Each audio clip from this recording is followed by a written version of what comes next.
On the desolate mound, a young man stood facing a stone stele, his small figure stark against the ashen sky.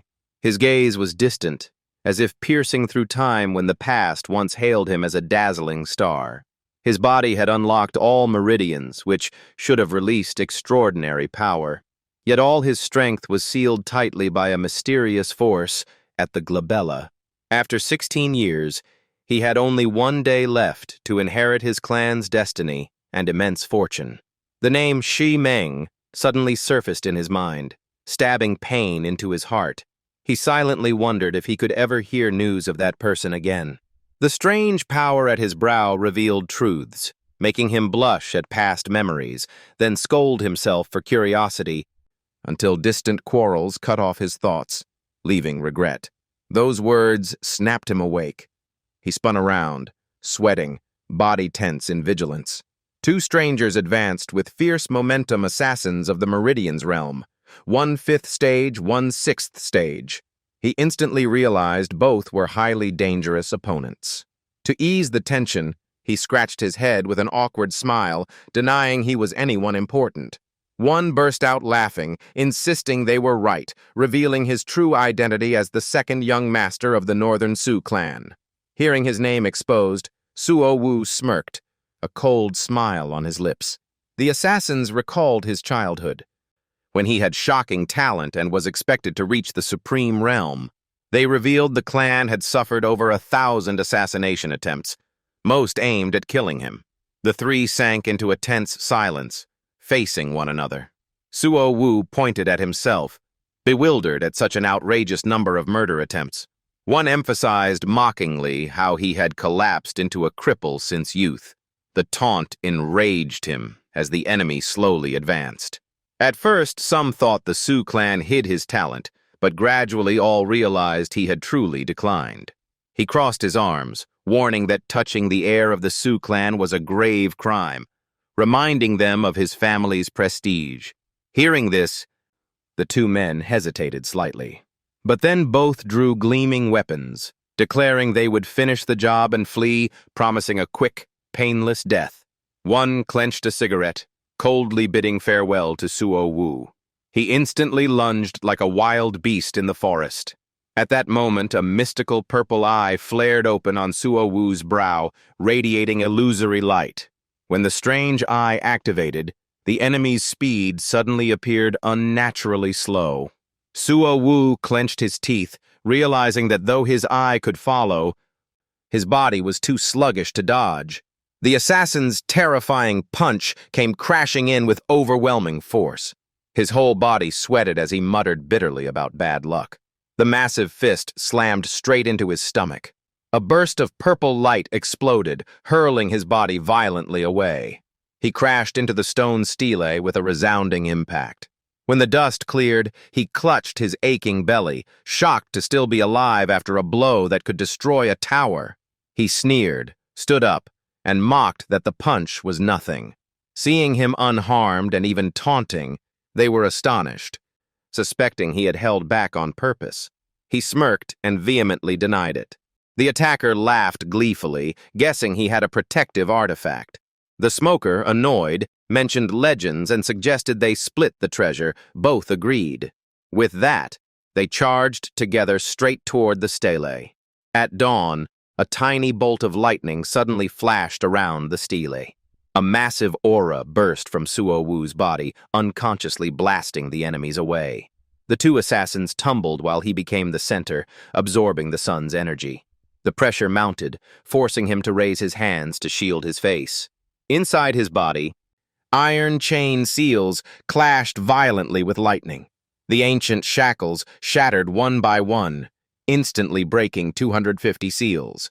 Golden spiritual energy surged forth, stunning him as he felt his power return. He laughed proudly, proclaiming that not even sacred Mount Tai could hide his light. Suddenly, the blade wielder collapsed to the ground. The other, bloodied and terrified, realized the stele held strange power and urged to kill him immediately. Hearing that, the smoker quickly drew a gun, aiming its black muzzle at him with cold words. A barrage of bullets thundered toward him, but his figure vanished like mist, making them panic and scream that they had met a ghost. A flash of his figure appeared suddenly behind the blade wielder. Before the man could turn, Suo Wu instantly struck him down. Gazing at his blood-stained hand, he sighed deeply, feeling killing unbearably unpleasant. The survivor trembled violently, drenched in sweat, stammering in disbelief at the scene. He silently clenched his fists, knowing that with his original 8th-stage Meridian realm power, he could have killed them both instantly if only his strength had fully recovered. He recalled that when the storm of bullets came, he was still standing on the stele. In that fleeting instant, he had surpassed bullet speed, appearing behind the enemy and delivering a lethal strike. As the foe fell, he strode forward coldly, eyes brimming with murderous intent, demanding conversation. He interrogated who was behind the assassination, since sending so many elites to kill someone deemed useless was excessive. The assassin panicked, begging for his life in exchange for the truth. Suo Wu stomped hard, pressing his head down, coldly promising only a quick death. He screamed out that Tianyu was the mastermind, wanting to eliminate him over love rivalry to monopolize Lin Ximang. That answer made Suo Wu smirk faintly, his tone icy, as if he had foreseen it. The man mocked that assassinating him was too difficult, saying this time he had fallen into a great trap, ridiculing Suo Wu's disguise. He laughed back, declaring that pretending to be a cripple for 10 years was the real joke. Just as he finished, the assassin suddenly drew a blade to strike, but Suo Wu dodged easily and scolded him harshly. The assassin attacked desperately again and again, but it was all useless. Soon after, he countered with a punch straight into the man's stomach. The force tore through his body, veins bulging as he writhed in excruciating pain. In moments, both assassins had been slain by him. Leaving the scene, he silently admitted he was still unaccustomed to the feeling of killing. In the quiet mountain cleft, he told himself that burying bodies here would keep them hidden. He pulled a phone from his pocket. A voice on the other end asked where he was. A blonde girl scolded angrily, upset that he hid his whereabouts and still indulged in delusions since he could not cultivate. He frowned and replied sarcastically that she was retelling an old joke. She lashed out, calling him an annoying brat, accusing him of being with another girl. He sighed wearily, denying it. He admitted he had coincidentally met her friend, then suddenly lowered his voice to confess that the one he truly liked was her. She blushed on the line, flustered and speechless. The scene shifted to morning at a luxurious city villa. A beauty poured tea while two men conversed, praising her and accepting the fine brew. A phone rang, interrupting the talk. The girl lifted her head curiously as a young man rose to answer, prompting another to ask what was happening. The caller was Tianyu, eldest son of the Z clan, speaking coldly that Suo Wu was still alive. Opposite him sat Fang Hu, leader of the Black Tiger Gang, a 6th-stage expert, calmly assuring that all traces were erased and any trouble would fall on him alone. Tianyu sneered, saying the Su clan's reputation was no sham, that proof was unnecessary, and ordered Fang Hu to stop and instead investigate who had saved Suo Wu. Fang Hu knelt, vowing to uncover the truth. He emphasized that the two elders of his faction could not have died in vain. The girl beside them cut in coldly, warning he would regret this. She mocked being sent to pour tea for a man drenched in killing intent, which angered Tianyu, who inwardly despised and hated her for her connection to Suo Wu and daring to contest him for a woman. He spoke arrogantly, declaring that not even heavenly kings could make him afraid. Scene shifted to the subway, where Suo Wu reflected that near-sonic speed was now easy for him, regretting not going to Mount Tai 16 years ago. At his age, he had opened all meridians and reached 8th-stage Meridian realm, rivaling top prodigies despite being younger, whispering, "Yanjing, I have returned." At the crowded station, slender legs appeared, drawing everyone's gaze. It was Lin Ximang, the young goddess of the heavens pride ranking, adored by countless people. The crowd erupted in astonishment at her presence. A young man's voice rang out, "Shi, I came to pick you up.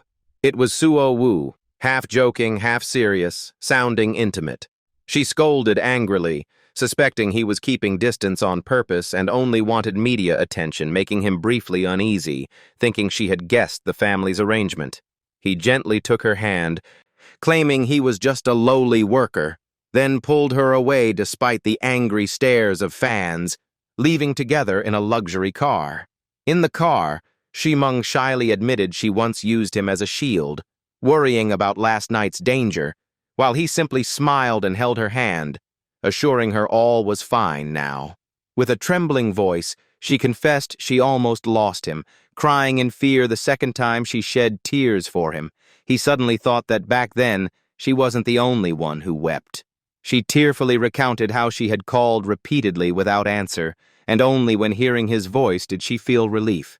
Touched by her concern, he smiled brightly and thanked her sincerely. Her cheeks flushed as she hesitantly said they were the closest of friends. Aside from her mother, he was the person she was most attached to. He cut her off, refusing to let her continue, affirming there was no need to apologize. He then told the driver to stop the car. She worriedly asked if he was angry. He softly replied, how could he be?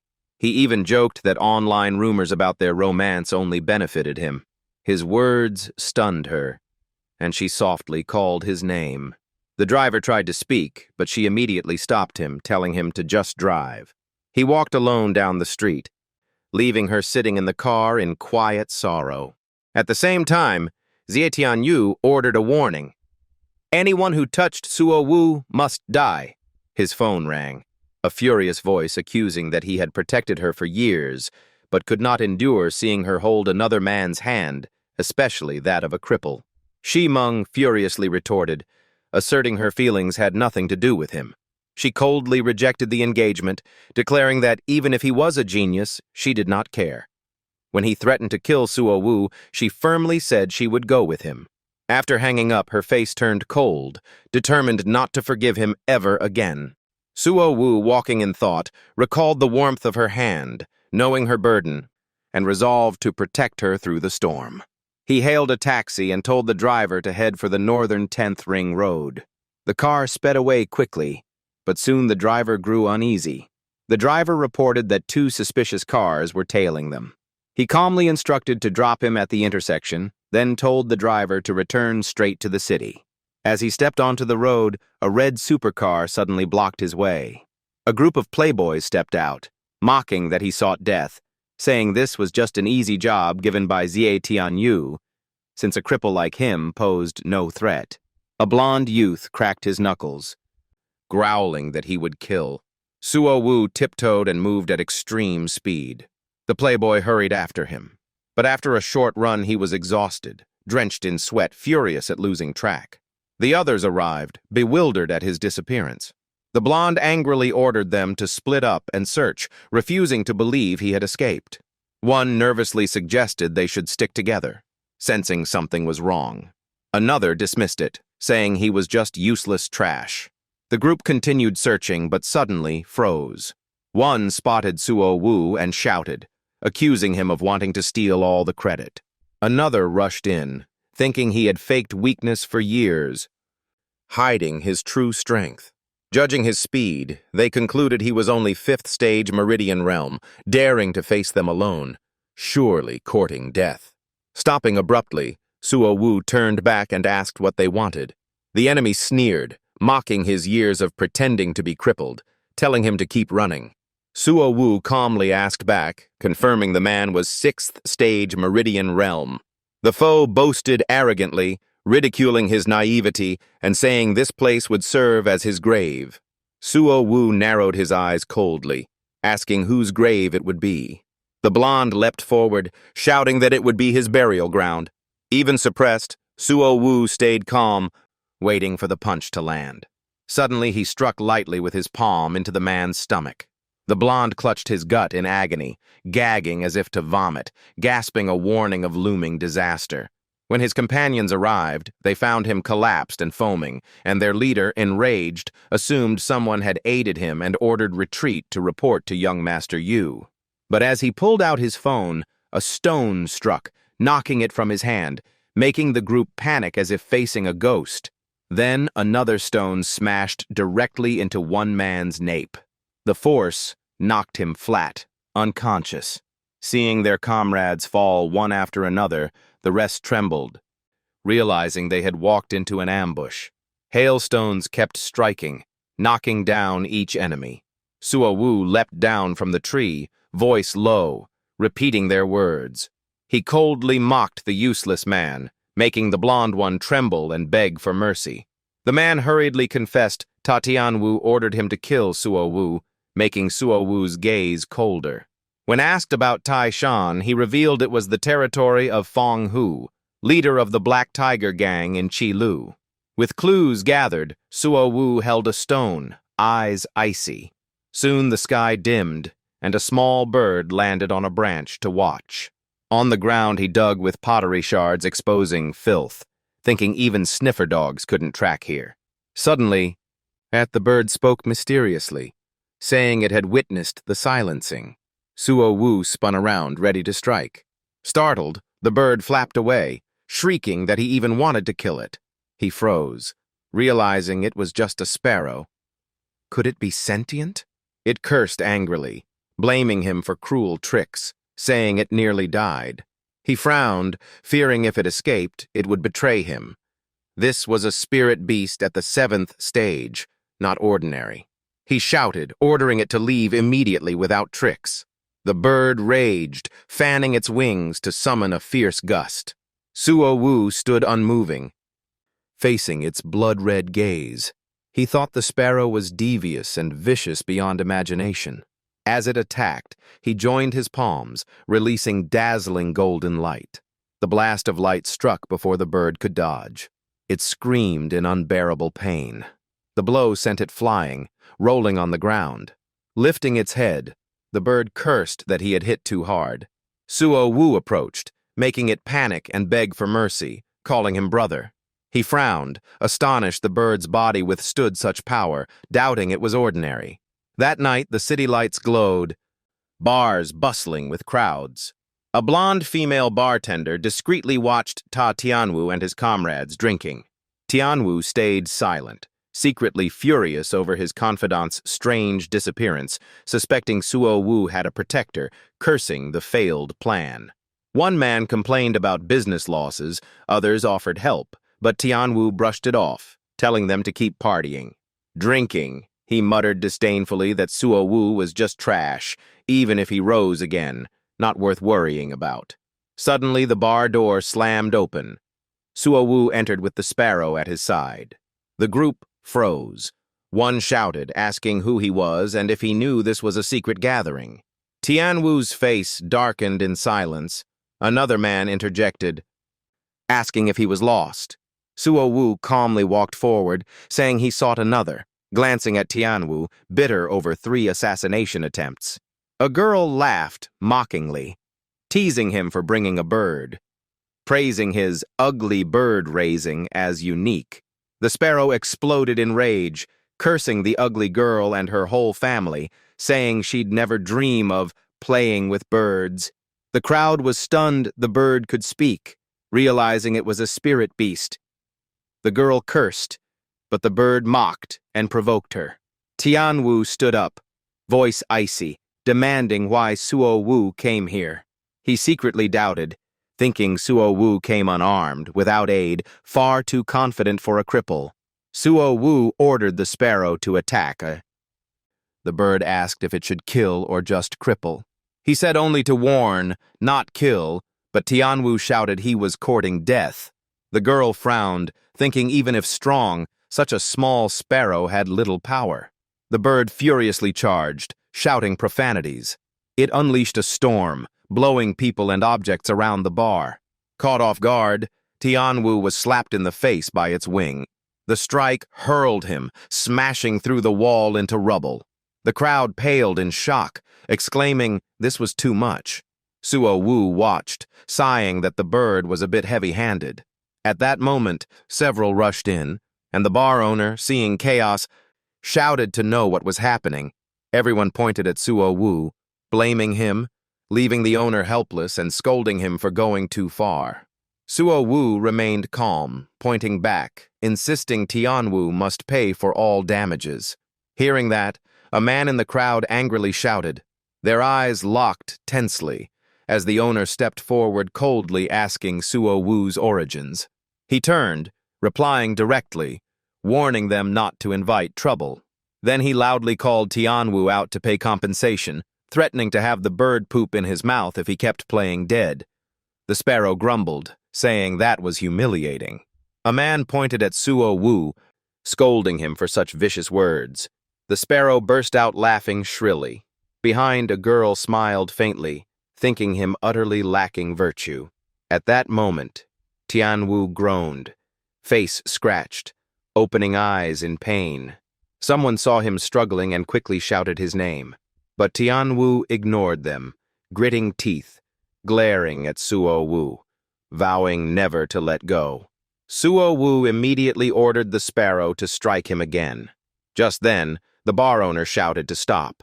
He scowled, teeth clenched, warning if Suo Wu thought he could trample the Flying Dragon Society at will. Xiao Yue quickly intervened, clarifying this was only personal grievance, but Boss Long stayed firm, saying even the Suo clan must follow rules. He declared he wouldn't meddle in grudges, but making trouble in the bar meant disrespecting him. Suo Wu coldly repeated damages must be paid by Tian Wu. Tian Wu leapt up, blood streaming, screaming denial. Suo Wu answered with a cold smile, implying he hadn't been taught enough yet. He grabbed a wine bottle, reminding the sparrow it had just slapped the right cheek, saying he disliked the imbalance. His eyes darkened as he raised the bottle, declaring he would make it even. Tian Wu panicked, thinking of repeated failures and their spreading consequences, screaming for allies and the owner to save him. Two close men rushed to help. The bar owner also reached out, advising him not to strike. But it was too late. Suo Wu released killing intent, his aura as if tearing the sky. He turned coldly, reminding Tian Wu he should have foreseen this day. His words drove Tian Wu into extreme terror. Moments later, a loud crash shook the bar. The wine bottle shattered, smashing Tian Wu's head, knocking him dizzy. Suo Wu stood before him, mocking that the famed sturdy body was fragile, coldly concluding he was just weak trash. The three nearby turned pale as ghosts. Xiao Yue spoke, saying after 2 assassination attempts, such retaliation was justified, but killing brought no gain. Suo Wu looked at the collapsed Tian Wu, asking how she thought he should handle him. She calmly advised letting it go while the owner frowned, doubting Tian Wu would swallow such humiliation. Suo Wu stared at Xiao Yue, asking if she was pleading for him. She frowned, firmly saying she only wished the best for him. The sparrow teased, claiming she fancied Suo Wu for his looks. He coldly asked if she was sick. Xiao Yue retorted, asking if he had medicine. He smirked, telling her to follow, then whispered, "I can cure it." Xiao Yue looked at him seriously, following without hesitation, leaving everyone stunned by her choice. Memories returned. At age 5, Suo Wu was a Suo clan prodigy, reaching the first stage realm. Chasing a northern tiger in the Ziyu forest, he strayed into a mysterious cave. There, a glowing golden orb appeared, dazzling in brilliance. He curiously reached out to touch it. At once, the light shot into his forehead, shaking him into helplessness. The orb merged into him, granting the heaven-defying heart technique, allowing cultivation through heaven and earth aura without resources. Yet when opening 49 acupoints, his meridians were sealed, turning him into trash. Now the seal was broken, he was no longer weak. After leaving the bar, Suo Wu solemnly warned the sparrow of looming disaster, while Xiao Yue willingly followed him into the dangerous journey. Next morning, sunlight streamed through the windows, making the luxurious house more splendid. Suo Wu and Xiao Yue entered. He glanced at her with a sly smile, saying she would now be his maid. Xiao Yue instantly grew wary, threatening to kill him if deceived, even Suo clan status useless. Suo Wu waved it off, saying he was tired. They'd talk tomorrow, and she should find her own room to rest. He leisurely went upstairs, hearing the sparrow nag about a bed, then turned back saying he'd buy it a beautiful cage. In his room, he noticed the phone. On the screen, Lin Ximang in seductive clothes lay on a bed, scolding him for striking publicly, nearly provoking many forces. He replied calmly, dismissing their dignity, saying sparing Tatienu was already mercy if Tianwu targeted her, he'd kill him under heaven and earth. Then softened, telling her to handle external affairs, noting rumors of 2 assassination attempts had been spread by her. Suo Wu laughed, praising her effort, asking if there was need for formality between them. Lin Ximang suddenly shifted topic, pressing about Xiao and why he brought her along. Seeing his amused smile, she grew flustered with jealousy, but admitted she dared not touch that girl due to her special identity. She added that this time Xiao came willingly, but when returning he must be extremely cautious. She suddenly paused, then screamed, making him panic and touch himself in alarm. She continued sternly, revealing a special identity, reminding him, then hung up. After the call, Lin Ximang still felt uneasy. Musing, he seemed changed. Wondering where the strange bird came from, rumors said some masters tamed beasts, making him ever harder to read. Scene shifted to Ta Family Hospital. Gloom heavy. Guards posted outside the ward where Tatienu lay unconscious. A thin but skilled hand was performing acupuncture on him. A large needle pierced his forehead, making him scream in agony. Ta family members stood anxiously, asking the third elder about Tianwu's condition. The sweating elder replied his life was safe, but his cultivation path would struggle to advance. He sighed that the attacker was too ruthless. Lucky he survived. The youth rashly sought Lin Ximang by targeting Suo Wu, not knowing the heir of the classics would never let trash interfere. In truth, Suo Wu was only a shield for Lin Ximang to avoid unwanted attention. The Ta family recalled reports that a 7th-stage spirit beast guarded Suo Wu, but as a cripple for 16 years, he could hardly rise again. The elder sneered, saying relying only on a beast with reckless outbursts, without strategy, was nothing to fear. He ordered to seize a chance to wipe out Suo Wu completely without traces when someone reported secret news. Xiao had followed Suo Wu. The elder was shocked she left, suspecting even the Suo clan knew her identity, then lowered his tone, saying preparations for tribute must begin. He resolved to personally apologize to Suo Wu next morning while persuading Xiao to return. Suddenly, a messenger rushed in, reporting Feng Hu and the entire Black Tiger gang in Qilu were annihilated. He was horrified and furious. He roared that the Suo clan had arrogantly destroyed his forces in Qilu, no need for tribute anymore, accusing them of gravely insulting the Ta family. If this spread, the Ta family would lose all prestige. He immediately ordered troops gathered to surround and kill Suo Wu, slaying anyone who blocked. At the same time, seize all Suo clan assets in Yanjing without mistakes. A subordinate hesitated, asking if this would spark war with the Suo clan. He gave no reply, walking off to summon forces while calling Elder Tu, reporting Xiao had been tricked away that night. He ended the call, shouting for troops to march. Thunder rumbled suddenly across the dark sky. In Suo Wu's home, warmth filled the air as Xiao sat on the sofa on a call, affirming she came willingly. She added she believed he could cure her illness. If deceived, she would kill him herself, warning them not to interfere and that she would not return. Just then, Suo Wu came downstairs. Xiao hung up, warning the Ta family was coming to kill him, but he calmly replied he already knew. The sparrow panicked, saying the man it beat had brought reinforcements for revenge, urging its master to flee or die. It even threatened that if he ran this time, he should never come back. Soon after, it changed tone, hopping on his shoulder, grinning, calling him brother in hardship. From the sofa, Xiao also urged Suo Wu to escape quickly. But the door opened. Lin Ximang entered with a key and companions, declaring he didn't need to run. She proclaimed anyone wanting to harm him must get past her first. The sparrow trembled, hiding behind his neck, whispering if these were captors coming for it. It then pretended to cry, blaming all today's troubles on him. Ignoring the bird, Suo Wu greeted the newcomers. They replied warmly, saying no need for formality. Realizing they meant no harm, the sparrow puffed up boastfully, threatening to destroy anyone daring to come, making one laugh, doubting its tiny wings had really injured Tatienu. At that moment, Suo Wu glanced at his phone and answered a call. On the line, Suo Liang reassured him their clan had blocked the enemy, knowing Lin Ximang was with him gave peace of mind. He warned Suo Wu to stay cautious, saying 2 masters were already guarding in the shadows. Outside, rain poured with roaring thunder.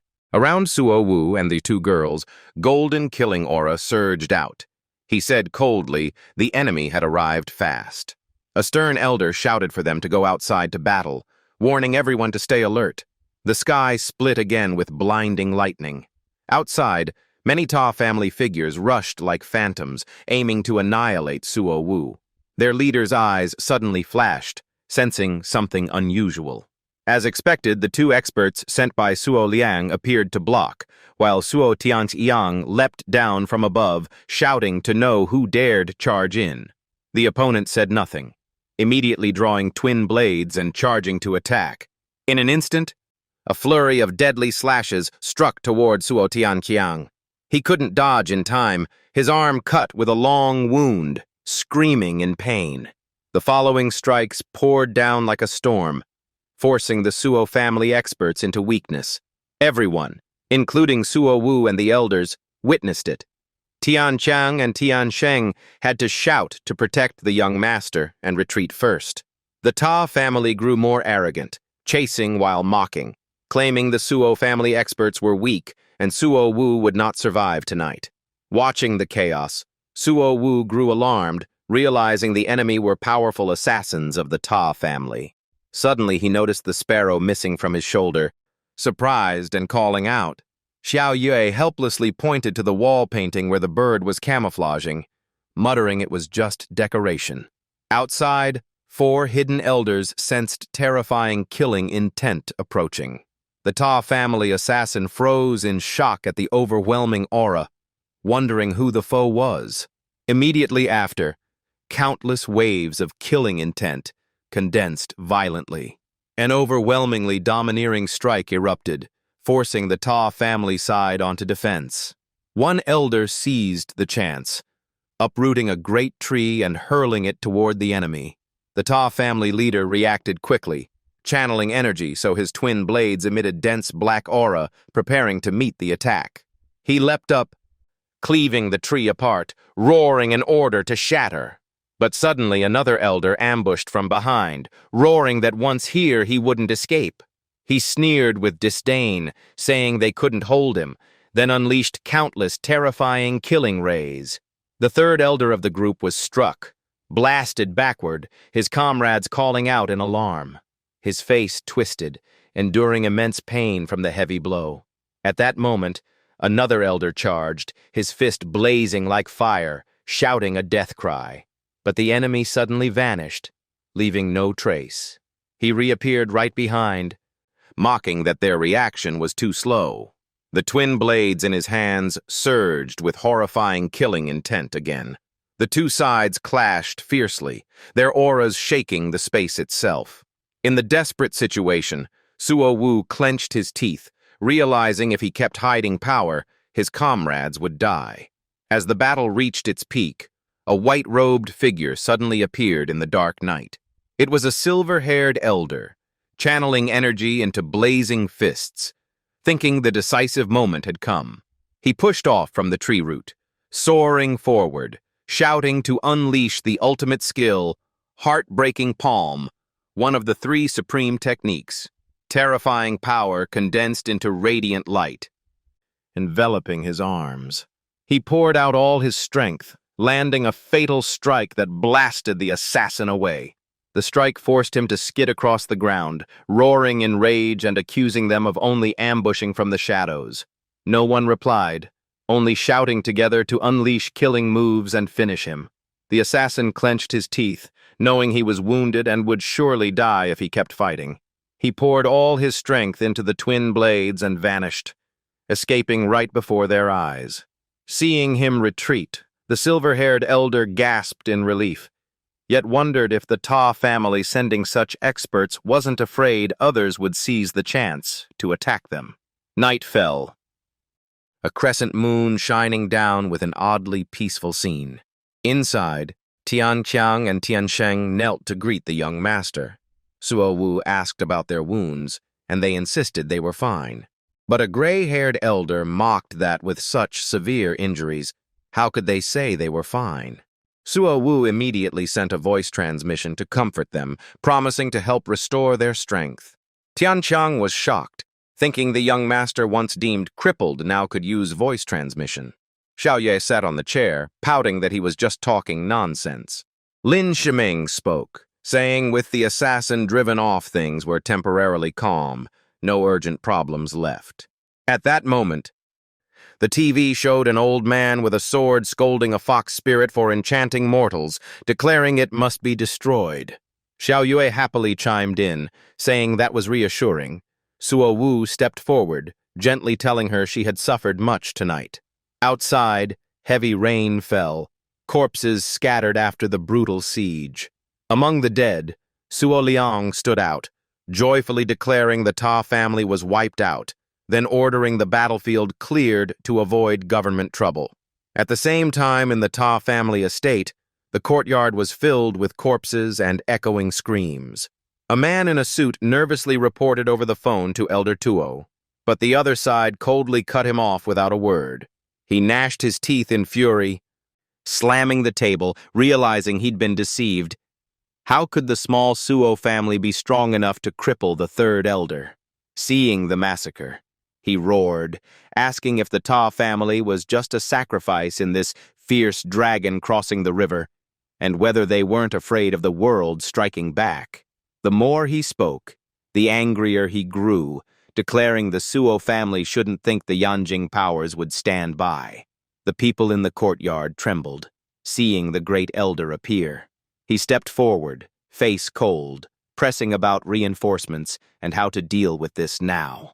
Thunder crashed in the sky, making the atmosphere even tenser. Finally, he coldly ordered all branches to immediately withdraw from Yanjing. City residents buzzed over phone calls, shocked that a great clan lasting decades collapsed in one night while the Suo family clearly rose as the new leading power. News reports showed clearly. The Ta family was expelled for endless crimes, years of tyranny, contempt for law, and countless grudges.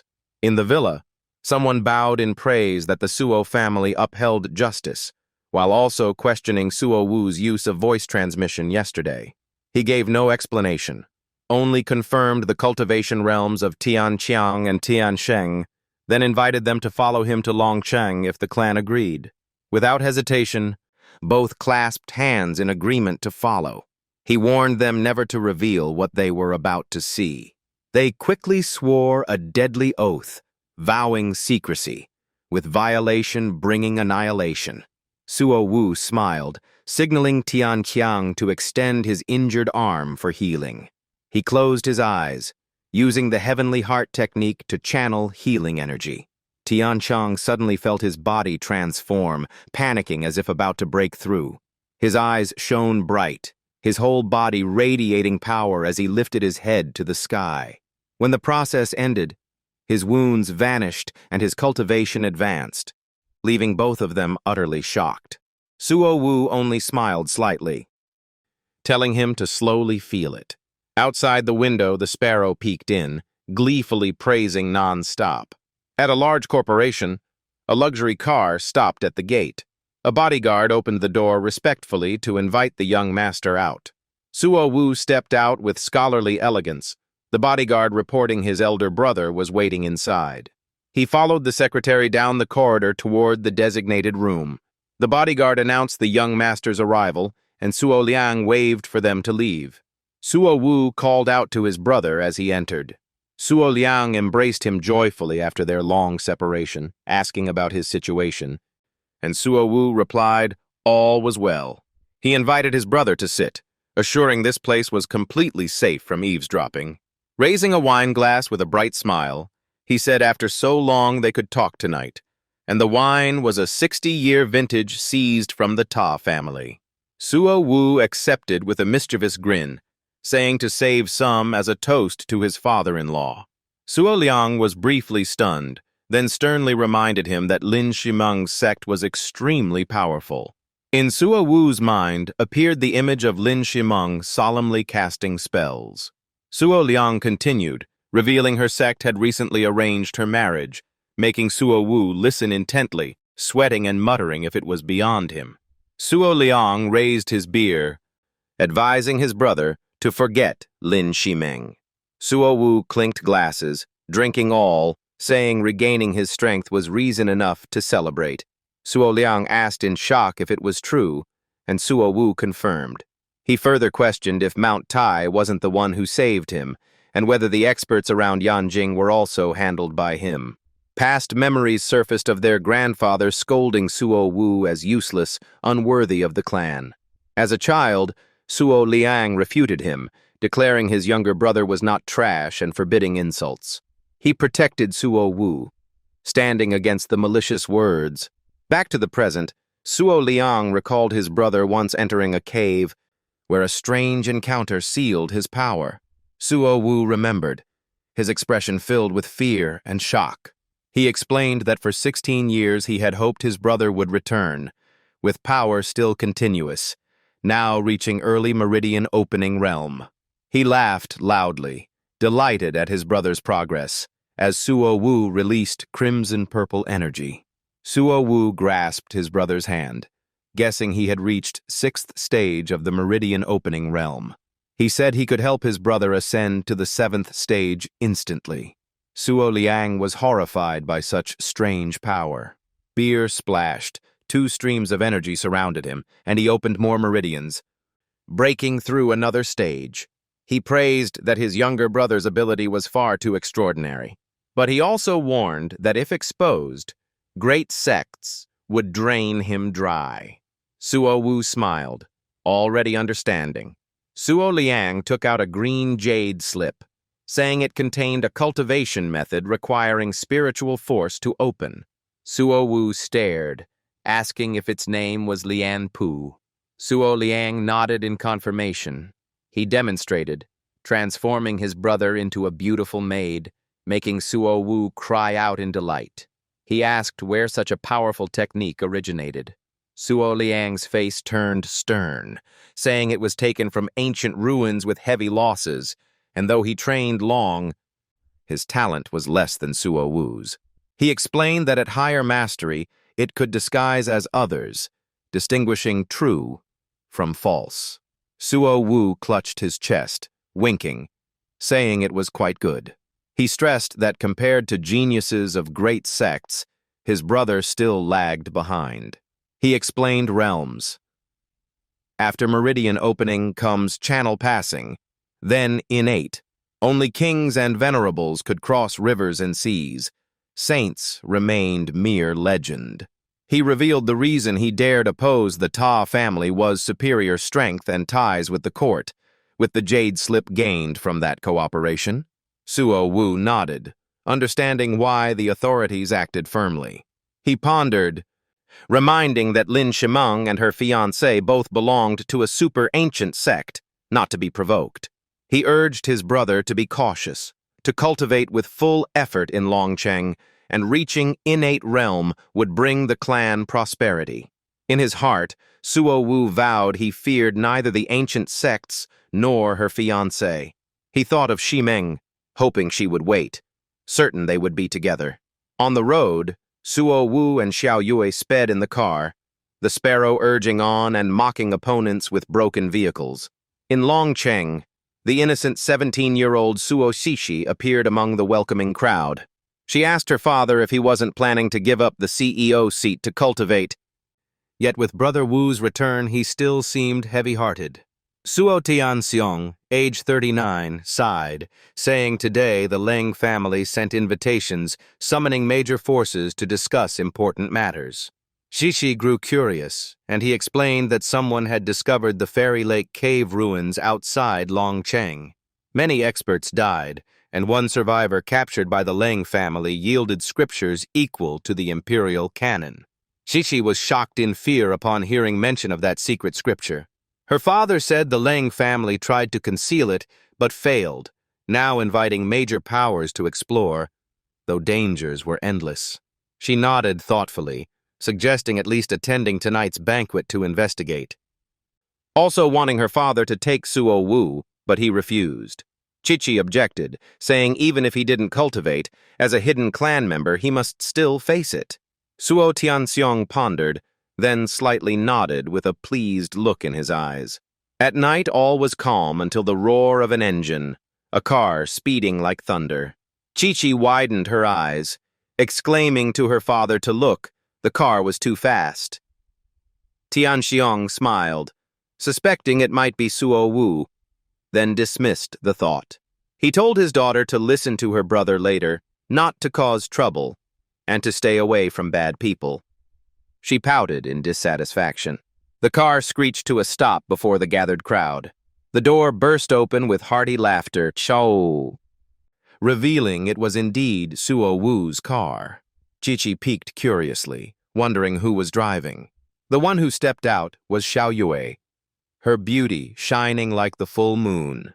Xixi was surprised, then teased Brother Wu for already finding herself a sister-in-law. She ran over, laughing sweetly, praising him for looking more handsome and radiant. Xiao Yue smiled coldly, glancing at the girl, intending to leave immediately. The car sped off again like a storm. The sparrow shouted angrily, scolding them for driving wildly and disturbing its rest. Tianxiong was astonished the bird could talk, then asked Xiao Yue about her identity. She indifferently said she just happened to follow, seemingly with a background. Tianxiong pondered, then decided to take Suo Wu to meet the major powers in Cheng, and Suo Wu firmly agreed. That evening, uncle and nephew sat talking in the car. He handed over a file, reminding that the Leng family was tied to the Ta family once expelled. Suo Wu confirmed, analyzing the ruins affair might be just a facade, not necessarily aimed at them. Tianxiong sighed, saying his investigation proved someone had indeed taken a strong cultivation method from the Fairy Lake cave, but was captured by the Leng family. Suo Wu frowned, realizing something odd in how the information spread. His uncle praised his sharpness, lamenting that he was still too young. The scene shifted to a lavish banquet where many powers gathered. Tianxiong introduced Suo Wu as the legitimate young master of the Suo family, while also greeting Director Xiao. He then led Suo Wu to meet Elder Dong, an important figure of Cheng. Elder Dong nodded, recalling he had once heard Lu Feng praise Suo Wu as a rare talent. Suo Wu modestly replied, saying the compliments were too much. Lu Feng beside him sneered, bringing up Suo Wu's clash with Tatienu, making the crowd gossip and mock that he was once crippled and fled to Cheng for refuge. Someone sneered that if she wanted to avoid the Ta family, she should just hide with her mother. Tutu flushed red with anger after hearing that.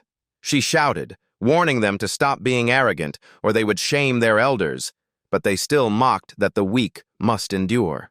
She retorted sharply, saying if they had guts they should rely on themselves instead of their father's power. She bluntly declared their personal skills were inferior to hers. Tian Hung sighed helplessly about his daughter's hot temper, asked Suo Wu to protect her. He nodded firmly, promising she wouldn't be bullied. Scene shifts to a room where Lantoan angrily scolded over the phone, blaming his subordinates for letting a cripple prevail. He added that he heard that person was in Than, promising to avenge his friend and take action. Lantoan sneered that Suo Wu was just a cripple, unable to enter Hotien Cave, shocking the other side. The other planned to send people to kill Yu, and Lantoan agreed to turn a blind eye, warning another failure would mean total disgrace. After hanging up, he smirked, mocking the Ta family for being miserably suppressed by the Shou family. Go Dong, sitting nearby, opened his eyes and remarked that only 3 from the Shou family had come. Lantoan confirmed they were Tian Hung, Tutu, and Suo Wu. Go Dong calmly noted that though Tutu was young and pretty, mundane clans were far beneath hidden families. He advised Lantoan sincerely to restrain himself and not provoke them. Lantoan gave a faint smile, outwardly flattering Ngo Dong respectfully, promising to listen, then said he wanted to see Tutu. He arrogantly added that if she pleased him, he might just make her his maidservant. At the banquet, Suo Wu observed and asked if his sister often came here. Tutu replied she had attended such parties since childhood, but found them boring, preferring to have fun elsewhere. Suddenly, Suo Wu signaled that young Master Lan had arrived. The hall grew lively as all eyes turned to the 2 newcomers, with Lantuan's companion praised for his bearing, rumored to be an honored guest. Lantuan walked straight over, fixed his gaze on Tutu, and asked her name. She frowned and snapped back, asking if he had never seen a beautiful girl before. He turned to mock Suo Wu, calling him a cripple, but Yu only frowned silently. Ngo Dong stepped forward coldly, ordering Tutu to follow him as a maid. Tutu burst out angrily, scolding him as if he were insane. Lantuan sneered, flaunting Ngo Dong's noble status, saying she should kneel in gratitude and threatened that even the Shou family was unqualified to resist. Tutu gnashed her teeth, eyes blazing, cursing fiercely. She delivered a thunderous slap to Ngo Dong's face, calling him the real cripple. Lantuan, witnessing this, broke into a cold sweat and spoke with a trembling voice in fear. Ngo Dong erupted in rage, his body glowing red like a monster, aura ferocious as if about to go berserk. The surrounding guests panicked, trembling as they whispered that his power far surpassed mortals, unsure of his cultivation realm. Tutu was engulfed in red flames, screaming in pain. Suo Wu rushed to pull his sister out, inwardly cursing fate for making him face an even more monstrous foe right after recovery. Ngo Dong roared, scorning the so-called cripple for daring to play the hero. He opened the heavenly eye, instantly calculating countermeasures, deeming the insult a capital crime. But suddenly he shuddered, a sense of danger striking him. At that moment, Tian Hung stepped in, shouting to stop. He pulled his daughter behind him and coldly questioned their intent. Tutu clung to her father, gratefully thanking Yu for saving her. Ngo Dong sneered, proclaiming his noble status, warning them to behave if they didn't want disaster. Lantoan cut in arrogantly, scolding the Shou family for not knowing their place. He praised Ngo Dong as a figure of a hidden family, belittling the mundane and mocking that the Shou family was worthless. The guests whispered that the No clan of Than Hai was an ancient sect with rules requiring surname changes upon joining. Ngo Dong proudly flaunted his identity. Tian Hung calmly stressed the Shou family had no enmity and asked why they were being insulted, but Lantuan sneered that being chosen as a maid was a blessing. Many agreed, saying even serving as a servant to an ancient sect was equal to being an elder in a hidden family. Tian Hung smiled serenely, pointing out that great sects recruited freely, never by force, and even Tai Ching once came to the Shou family humbly begging. Hearing this, Ngo Dong trembled slightly, showing unease. The crowd buzzed mockingly, not understanding who Tai Ching was, joking it compared to Taoist Lao Jun. Tian Hung ignored their shallow words, firmly declaring he dared not fabricate such matters, stressing the Shou family respected the No clan of Than Hai and wished to avoid needless conflict. Ngo Dong withdrew his aura, politely greeting, saying it was only a joke with no malice. He immediately left, avoiding further trouble. A voice called from behind, "Brother Tian Hung." 2 elders approached, introducing new disciples, inviting interaction, and subtly apologizing for not reporting sooner. Tian Hung smiled socially, but inwardly stayed wary of their schemes, deciding he must report to the clan to prevent conflict. On the way back, Suo Wu asked Uncle Hung if entering Ho Tien Cave would be dangerous. He reassured him, believing his nephew was prepared. Go Dong secretly grinned viciously, vowing to set a trap in Ho Tien Cave. Back home, Suo Wu noticed the thieves had disappeared. He suspected that person was powerful as a demon, unlikely to be bullied. His gaze turned toward Tiao Yue's house, deciding to handle her matter. With that thought, he went forward and knocked on the door. Tiao Yue opened it, surprised, and asked why he had come. Suo Wu stated directly that he would solve her problem. She didn't believe him, stunned and questioning. He turned away, pretending to joke before about to leave. Tiao Yue panicked, held him back, scolding him for being both arrogant and stubborn. She lowered her voice, admitted fault, and pleaded for help. He smiled smugly, telling her to call him brother instead of young master. They went inside together, and Suo Wu urged her to begin quickly. Tiao Yue hesitated whether to resist, but recalling his terrifying power, she endured. She obeyed, stepped into the room, and Suo Wu signaled to start. His words startled her, but she still extended her hand, immediately feeling her whole body burning. A small flame ignited, spreading across her body. Suo Wu opened the heavenly eye, focusing all his spirit. The gentle flame enveloped her, helping her internal flow circulate smoothly. Soon, she guided the fire into her dantian, absorbing all the energy. Suo Wu worried inwardly, seeing her meridians abnormal. Cultivation deviated, leaving an injury in her chest like a ticking bomb. He supported her up, thoughtfully assessing the difficult issue caused by her special meridians. He laid her on the bed to rest. Tiao Yue revealed she was not fully human, but from Thankao. He was shocked, frowning at hearing that name. She confessed she was a hybrid of the Fox clan and humans, only recognized upon reaching the innate realm. Suo Wu understood, thinking her beauty came from this, then asked further about that realm. She explained it was a distant stage, while she practiced human cultivation methods, making her dejected since it clashed with her identity. She wondered why others had no such problems, while only she did. He affirmed the reason was her meridians leaned toward the Fox clan bloodline. She nervously denied it, saying if true she should be a peerless genius, but he believed if corrected, she would indeed become one. She widened her eyes in doubt, unable to believe it could be resolved. He firmly assured her, asking her to cooperate and follow his guidance during cultivation. The next morning, sunlight streamed into the room, marking the passage of time. Suo Wu wiped sweat and advised her to practice Fox clan techniques instead of human ones. Tiao Yue rejoiced, vowing to serve as a maid to repay his kindness. He refused, humbly saying he was just a disciple of an ordinary hidden family, unworthy of her status.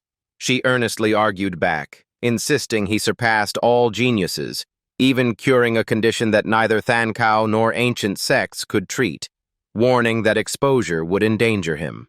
Tiao Yue cautioned that in Thankao many arts could force truth-telling, making it hard for him to keep secrets, and that hidden families were weaker than ancient sects, while Suo Wu was still not strong enough. She pleaded to follow him, willing to bear the risks, only hoping he would accept. Suo Wu smiled and agreed, telling her to just call his name. She still instinctively called him young master in a clear voice. Looking outside, Suo Wu resolved to keep his secret, seize Ho Tien Cave's resources, and one day raise the Shou family to equal the ancient sects. At the hospital, nurses gossiped that young master Suo Wu faked illness to avoid working. Patients mocked him as useless, ridiculing him for hiding in the ward. In the room, Shou Tutu fumed, wanting to rush out and teach those gossips a lesson. Suo Wu calmly said he needed to disappear convincingly, then gently asked if his sister truly wanted to find Lin Ximang. Receiving her firm confirmation, Tian Hung arrived, half-jokingly scolding since the clan suspected Yu was being bullied.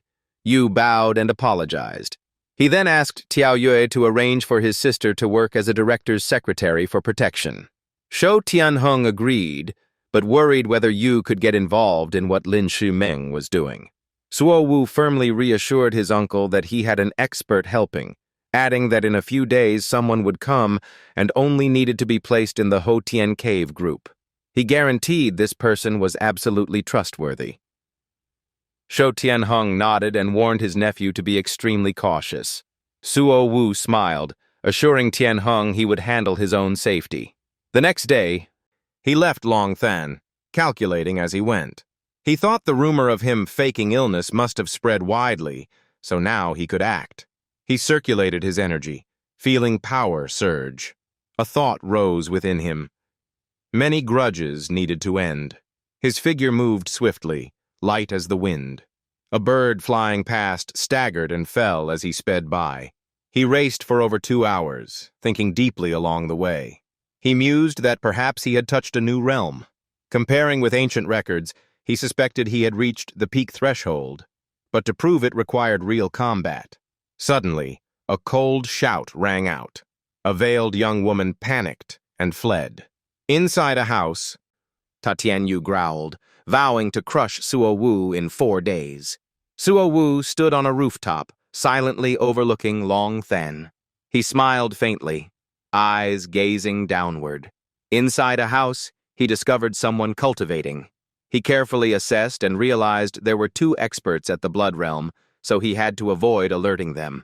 Tatienu smugly called his father, declaring Suo Wu would surely die. He laughed viciously, even threatening to destroy Lin Ximang.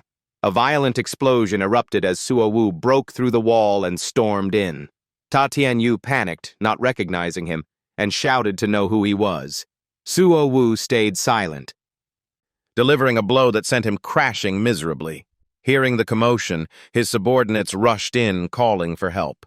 Suo Wu coldly shouted for them to go find their young master underground, then another man rushed at him. Before the man could react, he was blasted through the wall by Suo Wu, sparks flashing. Suo Wu sensed another expert arriving, thinking he was late. That person struck him flying, then coldly pursued, intent on killing him.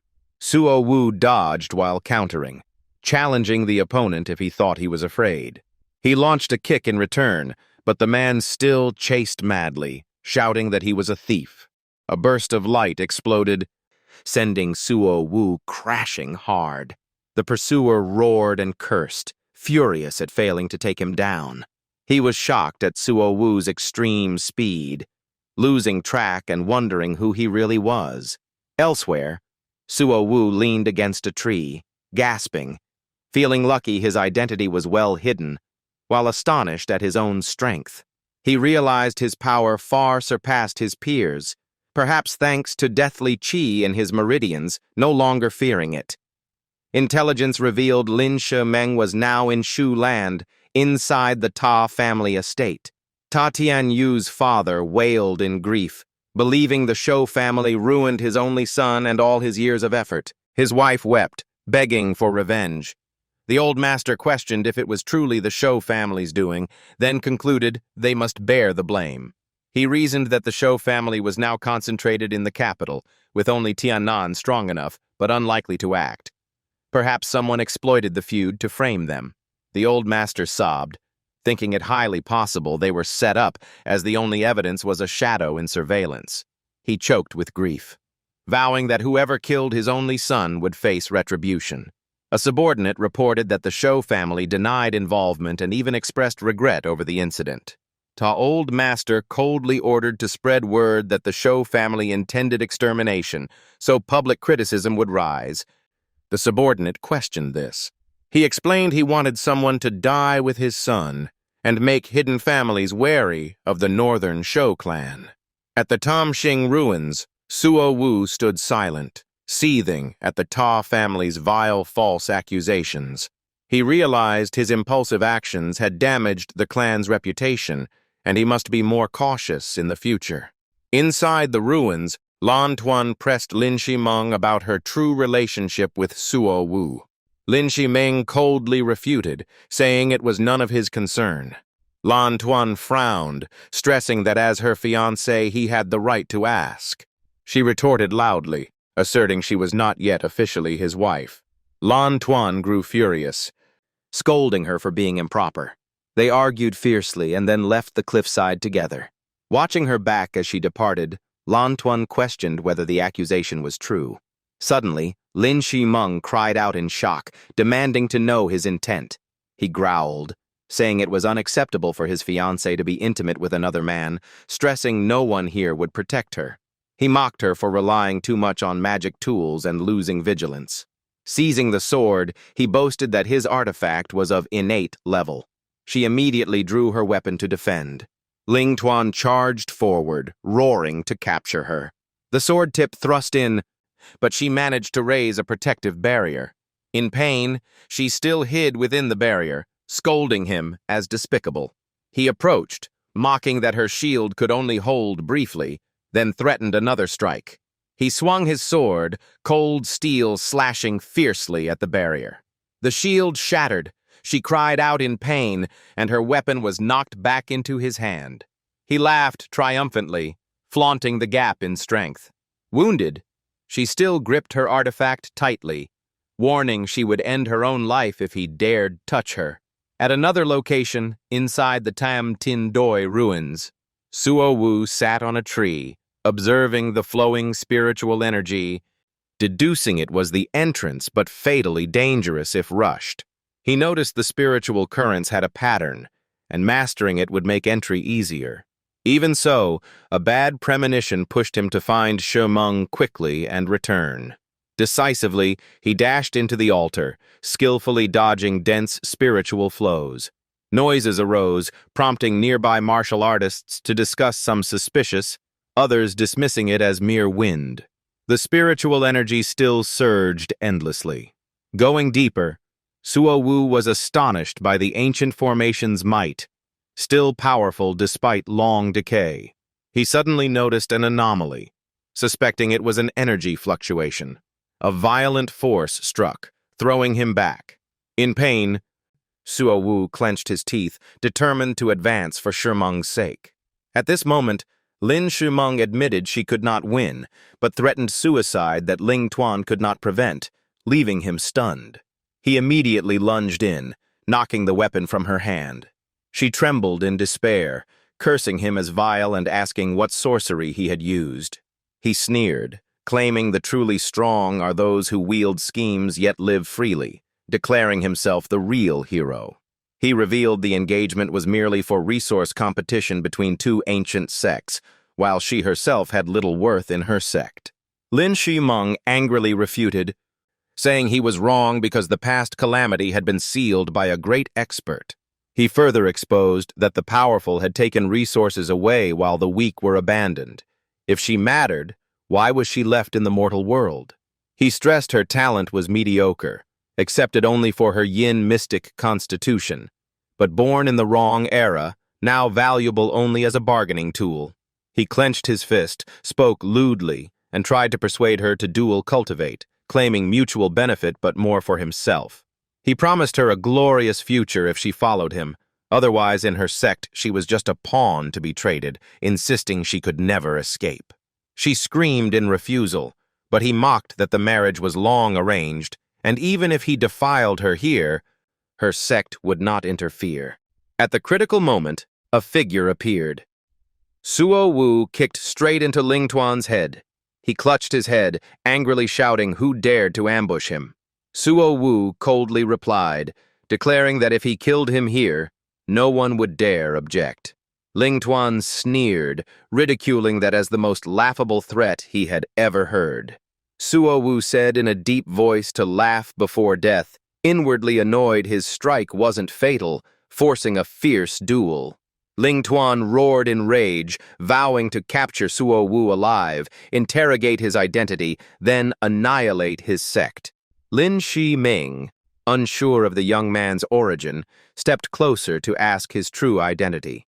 While detoxifying her with a touch, Suo Wu apologized, making her cry out in pain. Lantoan was horrified that his poison technique had been dispelled so easily. Suo Wu mocked it as lowly, unworthy of being called a unique poison art. Bleeding heavily, Lantoan roared in hatred at being called naive. Lin Ximang forced herself up, trembling yet resolute, thanked him for saving her, and urged to flee quickly. Lantoan gnashed his teeth, trying to stop her from escaping. He sneered, claiming Suo Wu was incapable of taking her safely from him. Hearing this, Lin Ximang grew wary, realizing he was unleashing his full power. Lantoan raised his sword, glaring with hatred, vowing to give his foe a miserable death. She cried out in alarm, warning Suo Wu to be careful. The sword slashed down, erupting into a dazzling blaze. Lin Ximang was forced to retreat hastily to avoid it. She was horrified by the sight before her. Suo Wu caught the deadly sword barehanded, halting its killing intent. Lantoan growled, scornful of such recklessness. Suo Wu released the blade and launched a powerful punch straight into his chest. Lantoan swung again, laughing viciously, saying being killed by him was an honor, which enraged Lin Ximang into cursing him to his face. She suddenly struck his back with a palm, making him turn and curse her harshly. He flung her away, knocking her to the ground. With a sinister smile, he boasted he would soon kill her savior as well. As the sword slashed down, Lin Ximang screamed in panic to stop him. Lantoan laughed maniacally, threatening that no one could save her now. At that moment, a fist of violet light exploded and slammed into him. Caught off guard, he quickly turned to defend.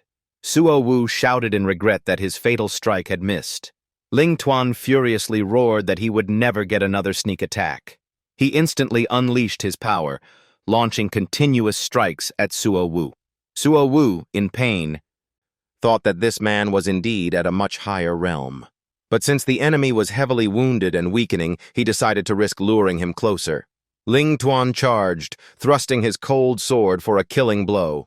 Lantoan shouted arrogantly that regret was now too late. But immediately after, something made him freeze.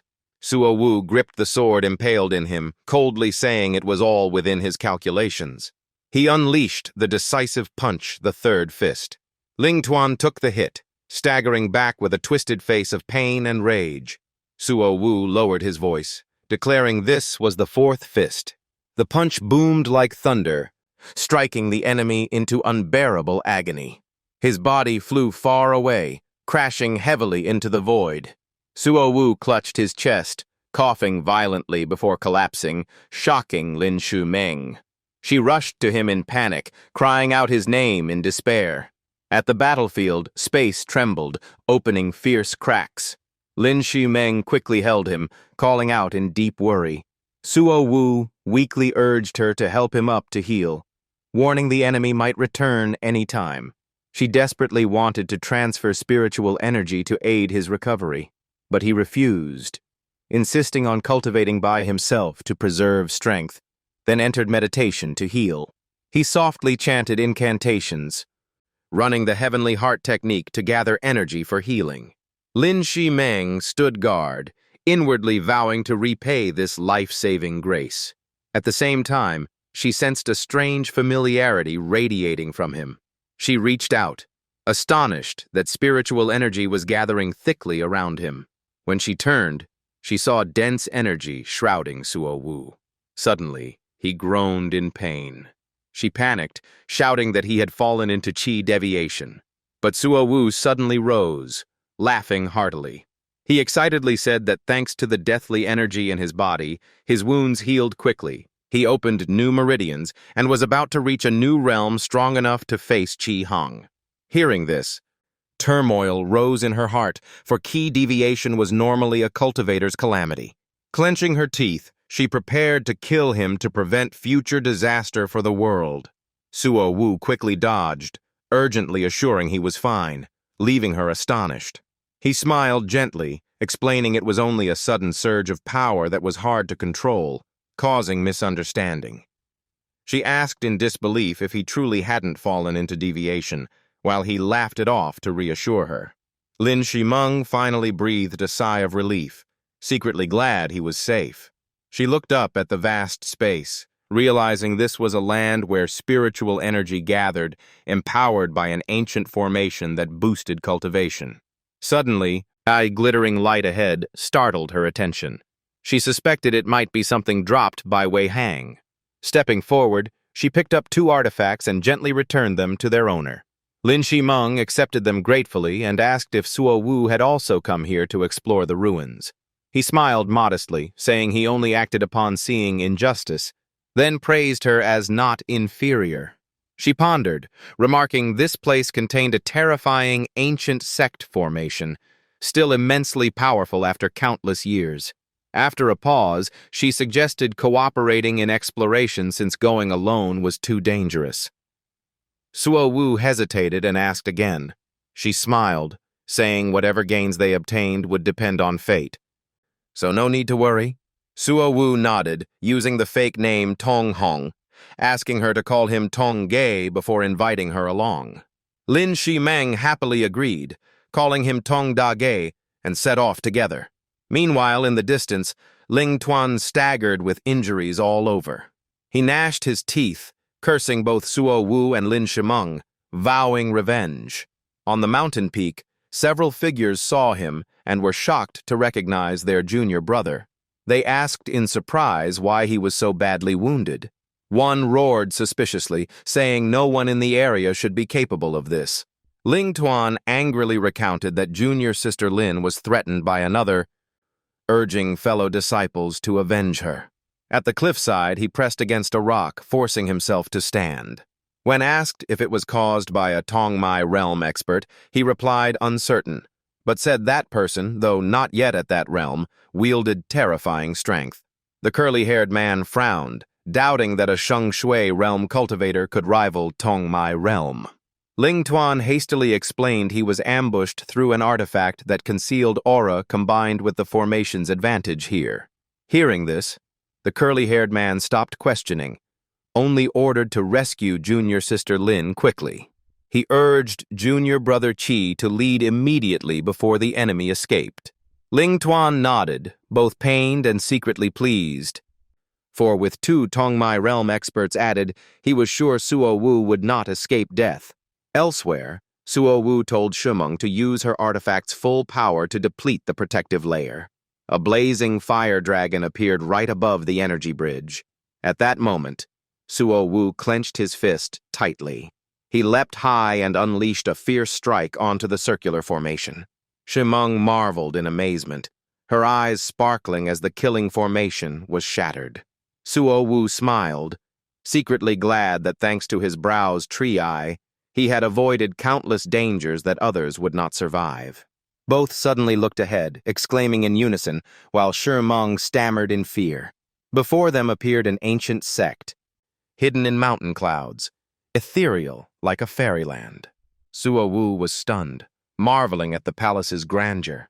A dazzling violet light burst from his forehead. Yet despite focusing, he still discerned nothing. The tree eye could not penetrate and even backfired painfully, worrying Ximang, but he brushed it off casually. Gazing at the river, Suo Wu pondered that the area was also covered by immense force. He tried tossing a stone into the river to test it. The stone bounced back upon touching the water, scattering fragments. Ximang gasped, affirming a formation spanned the river, and stepping rashly meant death. Suo Wu nodded, musing that entering the palace likely required a unique disciple method. He added that if a special technique was needed, the situation would be very troublesome. At this time, Lantoan's group also reached a cliff, gazing at the sea of clouds. A white-haired elder was surprised, not expecting pursuit to lead to the secret realm's core. Meanwhile, Suo Wu and Ximang had stopped beneath an ancient tree. From there, they saw clearly the group atop the cliff, and Suo Wu frowned, seeing Tian Hung bringing many experts. Ximang explained that those beside Tian Hung were her senior brothers, all at the Tongmai realm, and the middle-aged men behind were also of the same realm, from his sect. Suo Wu sighed inwardly, thinking as a small figure surrounded by Tongmai cultivators, he could only rely on the formations here. Beside him, Ximang grew sorrowful, clenching her fist, determined to escape being treated as a commodity and find her own destiny. Ximang smiled faintly, her gaze fixed on the opposing group. The white-haired man spoke, warning the path was hard, already costing 6 artifacts, and asked their next plan. The green-haired man raised his hand, proposing that whoever seized treasures would keep them, leaving it to fate. The red-haired one agreed. Lantoan consented, while Suo Wu altered his form, urging everyone to rely on their own strength. He glanced at them, suspecting that entering the palace would not be simple. Lantoan impatiently suggested they must find Ximang and the ambusher before he acted again. An elder waved dismissively, saying a Sheng Shui realm was unworthy of concern. Exploration was the true priority. The green-haired man advanced with surging aura, taking the lead charge. He leapt down, immediately followed by another who claimed he would not yield. Ximang watched anxiously, her face full of unease.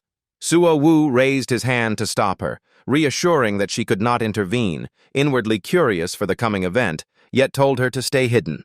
The green-haired man was confident, thinking a river only a few hundred meters wide was not frightening. But as he neared the opposite shore, dazzling light suddenly erupted from the riverbed. A terrifying force struck him directly, exploding violently and throwing even those behind into the air. The people in the rear panicked, turning back to cry for help toward the cliff. But the raging blast forced everyone on the cliff to retreat violently. After quite a while, the curly-haired man struggled to stand up. He panted heavily, coughing hard from the shock. The group was shaken, and he rasped out about the terrifying destructive power. Suo Wu came to ask, and the curly-haired man Chu Shuang admitted his life was saved only by a protective artifact, and that he needed rest. Another man looked at the distant palace, doubting that though the relic was well preserved, its danger was beyond imagination. Suddenly, a hot-tempered, green-haired man spoke metaphorically, saying the current situation was like placing useless chess pieces. Another reacted harshly, arguing that his senior brother had also died here. Seeing the tension, Suo Wu quickly calmed them, advising patience, while Leng Jun worriedly asked about their next move, and someone suggested retreating. Those words enraged the green-haired man, who insisted they could not abandon such a rare chance, even if brothers had died here. He swore firmly he would not retreat, determined to enter the distant palace. Speaking, he pulled out a talisman and waved his hand with force several times. Bright golden light shone across the land. Suo Wu was shocked, guessing it was a legendary life-saving talisman, confirmed by the green-haired man as able to block one strike from an innate master. He recounted that long ago he had luckily found it while exploring ancient ruins and kept it until this very day. Another, hearing this, grew jealous, lamenting that he lacked such a treasure. The green-haired man ignored it, relied on the talisman to soar into the air, and before leaving wished everyone luck, then shot away. The others looked up, half believing, half doubting whether he would succeed. On Suo Wu and Ximang's side, he calmly observed. In his heart, he admitted they each indeed had some abilities. When he saw the green-haired man advance to the middle of the river, he slightly shook his head, convinced the river could not be crossed. And as predicted, the man met the same fate as those before. A thunderous explosion rang, and the curly-haired man lamented that even the supreme protective talisman could not block that radiant power. Watching, Suo Wu sighed, admitting the expedition was in vain. At that moment, a silent boat drifted along the current and appeared. The red-haired man quickly noticed and shouted, pointing at the drifting boat. The group eyed the boat with suspicion, wondering if it was salvation or a trap due to its strange arrival. Suo Wu grew thoughtful, recalling the saying about despair turning to hope. Someone uneasily asked who dared to step onto the boat. Besides Ximang, Suo Wu quietly observed the vessel closely.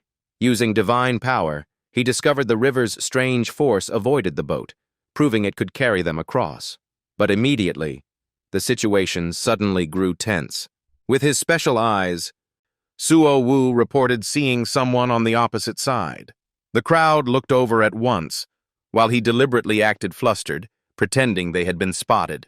The silver-haired man shouted furiously, threatening to tear him apart if he did not return their junior sister. Lin Ximang also echoed, demanding he release his fiancée at once. But looking at Xu Meng, it was clear she was completely at ease, not coerced at all.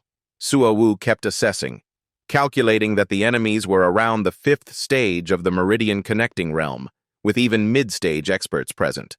He immediately told Xu Meng to retreat into the formation behind for protection. As soon as she withdrew, he thought that with the vertical eye mark he could see the method to break the array, and once he entered, the others might not dare follow. Lin Ximang roared furiously, declaring Suo Wu's death was imminent. Suo Wu rushed toward the cliff, thinking that Xu Meng willingly followed him, unlike being forced, while mocking the foe as incompetent yet enraged. Xu Meng hurriedly cleared his name, explaining he had saved her from Tian Hung and never coerced her. But the others dismissed her defense, shouting that he was seeking his own death. Suo Wu was briefly stunned and asked again, while Lin Ximang coldly insisted Xu Meng was definitely forced and that he would rescue her. Xu Meng, enraged, exposed that Tian Hung had once tried to violate her, declared she rejected the marriage, would report to the sect, and urged her brothers not to be deceived by a vile man. Lin Ximang awkwardly tried to explain, while Suo Wu asked if it was truly a misunderstanding. A few others joined in, expressing doubt, making Xu Meng give a bitter smile, pained that she was not believed. One embarrassed man spoke up, saying junior brother Qi did not seem that type, and since he was the rightful fiancé, closeness was not wrong. But inwardly he blamed Lin Ximang for being foolish, since sooner or later she would belong to him. So why force it now? Xu Meng, seeing her peers not trust her, felt only growing grievance and despair. Lin Ximang quickly followed along, admitting it was a misunderstanding while the others relaxed, and the curly-haired man suggested reconciliation without fighting. He glanced at Lin Ximang, stressing that a clear explanation was enough. But Lin Ximang roared, insisting that with Xu Meng it might be a misunderstanding, yet with Suo Wu it was a deadly feud, urging his brothers to help capture him and promising rewards. Xu Meng angrily shouted, daring anyone to make a move. Suo Wu remained silent, while Lin Ximang seized the chance to insult him as cowardly, hiding behind a woman. Suo Wu coldly retorted, calling him incompetent, a violator of women, and afraid to face the truth. Those words drove Lin Ximang mad, and he screamed to kill him, while his peers rushed to support. Seeing someone about to attack, Suo Wu pulled Xu Meng close, whispering that the foe was a 4th-stage Meridian connecting realm expert and must be avoided. At that moment, a terrifying force burst out, shattering rocks and earth. He urged Xu Meng to hurry inside. The two of them instantly dashed into the formation. Immediately, the array closed, leaving the others outside in shock. Suo Wu with purple hair called out Xu Meng's name loudly, while the bald man looked around suspiciously, puzzled why she dared enter such a dangerous area. He scolded everyone, lamenting that they had not seized the thief earlier, allowing him to escape. Suo Wu calmly advised not to stir more trouble, saying the relic was what mattered, and that thief would be caught sooner or later. Lin Ximang wondered whether to continue chasing, then pointed to the boat and asked who would step first, while Suo Wu reminded them the boat was about to leave. The red-haired man did not hesitate, rushing straight to the boat, muttering about fortune within danger. The group followed, leaping from the cliff onto the vessel. Suddenly, a burst of light flared, astonishing everyone. The bald man warned them to stop, sensing the light was strange. The boat began speeding faster than before. After a while, the red-haired man noticed the light vanish, wondering where the boat would take them. Lin Ximang speculated it might be an ancient formation used for testing or as a form of recognition. The silver-haired man agreed, reasoning that if it were hostile, they would already be dead, since the path here was full of dangers. Elsewhere, Suo Wu and Xu Meng appeared on another cliff. He looked at the group on the boat with dissatisfaction, regretting that such a valuable chance was missed. At that moment, he saw another boat drifting from afar. In his eyes, This was the final opportunity, and he could only gamble on it. Meanwhile, the first boat continued drifting downstream. Those on board suddenly noticed the second boat behind them. They exclaimed in shock, wondering why another boat appeared. Could it be counting the number of entrants? Suo Wu, with purple hair, suggested that boat was likely meant to pick up junior sister Lin and that man. The bald man objected, reminding them they had fallen into a killing formation before, and escaping so quickly was impossible. Unexpectedly, Suo Wu behind them loudly wished the kid good luck. The bald man was shocked, confirming it really was them.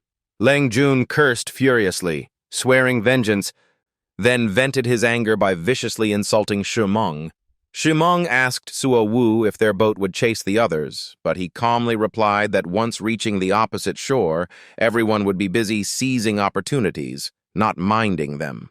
Hearing this, she felt relieved, smiled gratefully, and said without Brother Song, she would not know what to do. Suo Wu's eyes glimmered with curiosity as he asked if she had ever thought about the future. She answered that she had, but even if she reported clearly to the sect, nothing would change unless she became exceptional herself. Her words carried sadness. Suo Wu smiled firmly, telling her not to worry, as she would surely achieve her wish. Suddenly, a dazzling light flared again from beneath the river. Suo Wu froze briefly, then told Ximang not to move, focusing intently, sensing the light could illuminate all truths. A giant boat suddenly appeared before them, leaving both stunned. Soon after, the sky brightened as two rainbows appeared simultaneously. Suo Wu muttered in doubt, wondering if the two rainbows were meant to separate people into their own boats. He turned to ask Ximang if she wanted to step on, and though silent, her gaze was resolute. The girl entered one rainbow, smiling as she wished him luck, and Suo Wu stepped onto the other, returning her blessing. The group on the other boat saw this with envy and resentment, upset that the two were favored while they were crowded together, even wishing to drag them to the underworld. Suddenly, thunder cracked, black clouds gathered, the sky darkened, and a vortex rose as the river roared. The boat shook violently, and Suo Wu wondered about sea winds, since there was no sea here. As they drew closer, he was horrified to realize an actual ocean lay ahead. The boat rocked so hard he nearly fell, forcing him to cling tightly to the side. When the vessel plunged into the vortex's heart, a familiar palace appeared once more. The boat halted completely, and Suo Wu sighed in relief, exhausted yet comforted. Looking around, he was astonished by a massive ancient city, with defensive formations radiating terrifying aura. He could not help but admire the city, whose ancient grandeur carried overwhelming might and extraordinary defenses. When the boat stopped before the gate, a resonant bell rang, making his heart almost leap out. He hesitated, wondering if it was a welcoming bell, yet its reverberations shook his entire body. The vertical eye at his brow could not probe it, forcing him to whisper that he must step into the great hall to confirm. He quickly climbed the steps, recalling the strange journey. Great boat, rainbow, stormy sea, vortex, and finally arriving here. Pausing before the main gate, he panted and wondered if this was a great destiny. He looked up at the starry sky and the towering giant statue ahead. Doubt arose in his heart. Was this the supreme saint, the sage immortal Master Kong Cheng? He hastily clasped his hands and bowed respectfully. At that moment, a solemn voice echoed, "Enter my discipleship." The voice continued, commanding him to learn the law, spread the Tao, inherit the will. At the same time, a scripture fell from the void. Standing before the statue, Suo Wu was shocked to see the ancient text, realizing the sage immortal master was the highest realm of cultivation. This scripture was indeed a relic left behind by the saint. When the pages opened, he was even more shaken. It recorded the root method, treating the body as a universe, with 35 great acupoints and 12 main meridians. Only by opening them all could one reach the realm of unity between heaven and man. The book gathered countless techniques, distilling their essence to open acupoints and operate meridians. The more he read, the more engrossed he became, sitting on the boat at sea, pondering the general rule that filling acupoints and opening meridians was the foundation establishment realm. Only with a solid foundation could one enter the innate realm and become a true cultivator seeking immortality. He put the book down, reflecting that he once thought opening the 12 meridians alone was enough to reach innate. But now he realized that was still lacking. By rule, one must pass through acupoint filling, meridian opening, and only then reach the innate human realm, where cultivation stabilizes. He rejoiced, telling himself he had received an invaluable destiny. Sitting on the sea-bound boat, he secretly hoped Ximang would also gain fortune to change her fate, and if not, he would grant her one chance of creation. In a temple, before a majestic statue of Guanyin, Ximang knelt in prayer, stating her name and begging Bodhisattva for guidance. Suddenly a voice resounded, startling her. "Enter my discipleship, learn my law, spread my Tao, inherit my will." A secret text flew over, and she reached out to catch it. The voice from the statue continued, affirming she bore the illusory yang physique suitable for this inheritance. Thus, she was guided. But it said it saw she had human attachments, and to cultivate this legacy, she must sever feelings and remove thoughts. Ximang was shocked, pointing to herself and asking why love must be abandoned. She spread her arms, questioning if eternal life meant a lonely existence. Then she would rather give it up. The voice explained it was not about lovelessness, but this path required purity to cultivate. Ximang was stunned, asking who the other truly was and if they could appear in person. From the Guanyin statue emanated spiritual light, explaining it was only a will left behind.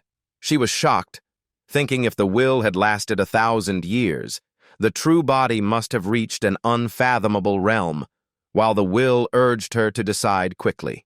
Ximang firmly refused, saying if cultivation meant sacrificing everything, she would rather not cultivate, though the will mentioned eternal duty versus personal feelings. It then asked if she could handle her inner troubles. Ximang panicked and suspiciously asked how the other knew her secret. The will calmly said her realm was too low, her emotions easy to read, so deduction was possible. Ximang retorted that her blood and flesh carried true emotions, and if abandoned, there would be no great love. She frowned, adding that even with love in her heart, couldn't she still remain pure? The will laughed gently, admitting she was right, and told her to try opening the secret tome. If she could, it was her inheritance. Ximang felt hope as spiritual energy surrounded her. While the voice said this was unprecedented, the true body would not agree, but as a will, it wanted to try once. Ximang touched the tome. The will exclaimed that despite emotions, she could remain pure, startling her as she gripped the book. Then the scene shifted to a boat gliding past cliffs downstream. A man pointed ahead, loudly asking for negotiation, begging to be ferried to the opposite shore. Suo Wu thought being taken to the palace on the small island was like courting death, since Cheng and 4 Meridian connecting experts were there. He stood on the boat and shouted that if there was no reply, he would just stay on board and not disembark, and if they wanted confrontation, he was ready. Looking around, his body shining with golden light, he told himself that following this boat was at least less boring since he had nothing to lose, then laughed loudly. At that moment, a sudden sound made him startle and turn back. The boat shook violently, throwing him flat onto the floor. Holding his head, he cursed, scolding the so-called friendship boat for capsizing so heartlessly. Irritated, he stood up, muttering defeat, asking to be taken to meet the sage. He felt sorrowful inside, having just gained a great chance yet forced onto a path of death. Seeing the scene ahead, he decided to use transformation, disguising himself as one of Cheng's group to avoid suspicion, even plotting to prank them. From the distant palace radiated dazzling golden light that enveloped everything. He closed his eyes to sense it, horrified by the terrifying energy stronger than the river below. If he leapt down from above, he would surely die, so transformation was the only way. Purple light flared and enveloped him, and in moments, he became a young man. Suo Wu calmly entered the palace, thinking that since past places had been inaccessible, he must soon find a way to retreat. He worried that if he accidentally encountered the true body of Xianchang, disaster would follow. Suddenly, a booming sound arose, making him suspect a living creature still existed here. A figure rushed over it was Chi Heng, and he bitterly smiled at this fated clash as the man cursed while running. Chi Heng, seeing him, panicked and called him Senior Brother Xiao, urging him to flee since a beast was behind. Shu Yu's eyes flashed with hatred, recalling Chi Heng once threatened to tear him apart, yet he pretended clueless, half-joking and half-threatening, asking if he too had been lured here by a beast. Chi Heng trembled and pointed back, saying it was the guardian beast's roar that terrified him. Suo Wu frowned, questioning how a sealed ruin could house living beings, suggesting it might be remnants of an ancient divine beast. Chi Heng hastily shook his head, insisting it was truly alive. The beast's blood aura was overwhelmingly strong, seemingly guarding a spiritual pond, making him think of primeval divine beasts. Suo Wu frowned, and asked if it was the legendary spiritual pond where spiritual energy condensed into liquid. Chi Heng nodded, proposing cooperation and promising to split the spiritual fluid in half. Suo Wu agreed, but still wondered how to act. Chi Heng, sly and seemingly friendly, mentioned the alliance of their two sects, hinting someone must lure the guardian beast away. Suo Wu skeptically repeated, meaning a sacrifice was needed to draw the beast aside. Hearing this, Chi Heng secretly rejoiced, pretending helplessness while nodding in agreement. Suo Wu placed his hand on his shoulder, sternly claiming he would take responsibility to lure the beast so Chi Heng could safely take the spiritual liquid, and Chi Heng instantly feigned gratitude. But as Suo Wu turned away, Chi Heng grinned wickedly, cursing him as a fool, thinking if he survived, giving him a little liquid later wouldn't matter. In the silent grand hall, the two faced each other amid splendor. Chi Heng brought out some spirit-absorbing herbs, offering them with honeyed words as if sincerely helping. This herb could provoke the beast. Suo Wu accepted it with cold eyes, secretly mocking, realizing it was a trap, and swore to make him taste a counterstrike. Suo Wu then charged to fight the guardian beast, while Chi Heng clasped his hands in false gratitude, praising his loyalty. Suo Wu coldly replied there was no need for words. Inwardly, Chi Heng sneered, thinking only funeral offerings would remain for him later. Suo Wu lay apt onto the floating stones suspended in the sky. Before him appeared a stone pool where a radiant golden lotus bloomed. He called down to Chi Heng, saying it seemed a 9-turn golden lotus grew in the pond, making Chi Heng feign joy while secretly mocking him as naive. He kept urging, pressing Senior Brother Xiao on what he was waiting for. Suo Wu was not in a hurry, carefully observing the golden lotus surrounded by layers of golden light. He discovered 3 layers of soul-restraining seals there, secretly smiling and mocking Chi Heng's ignorance, thinking luring the beast was enough, while in truth the seals were tied to the guardian beast, and any touch would trigger its fury. He pretended to rebuke, forcing Chi Heng to swear a deadly oath to dispel suspicion. Suo Wu laughed loudly, saying his junior was being too serious. Chi Heng grew anxious, while Suo Wu advised splitting the golden lotus evenly to avoid greed. Chi Heng verbally agreed but inwardly schemed deception.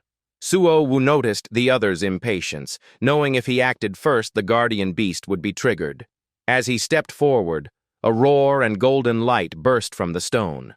A horned fire beast appeared, making Suo Wu curse Chi Heng inwardly. He angrily questioned him for hiding the guardian beast. Chi Heng sneered wickedly, secretly planning for the beast to kill Shu Yu. The beast charged at terrifying speed with high realm might, leaving Suo Wu regretful. While defending, he shouted for Chi Heng's help. He warned that both of them might die here. Suddenly, a figure emerged from behind. The beast unleashed a barrage of devastating attacks. Chi Heng stealthily circled around, waiting for his chance. He mocked inwardly, treating his senior brother's death as certain. The beast spewed a white storm-like breath at Suo Wu. Gritting his teeth to endure, he guessed Tian Hung had already neared the seal. Tian Hung lunged gleefully to snatch the golden lotus. But as he touched it, flames backlashed, making him scream in agony. Suo Wu realized there was a spatial shifting barrier of protection. The beast appeared in the center of the pool, guarding the lotus and tossing Tian Hung aside. Seizing the chance, Suo Wu decided to retreat.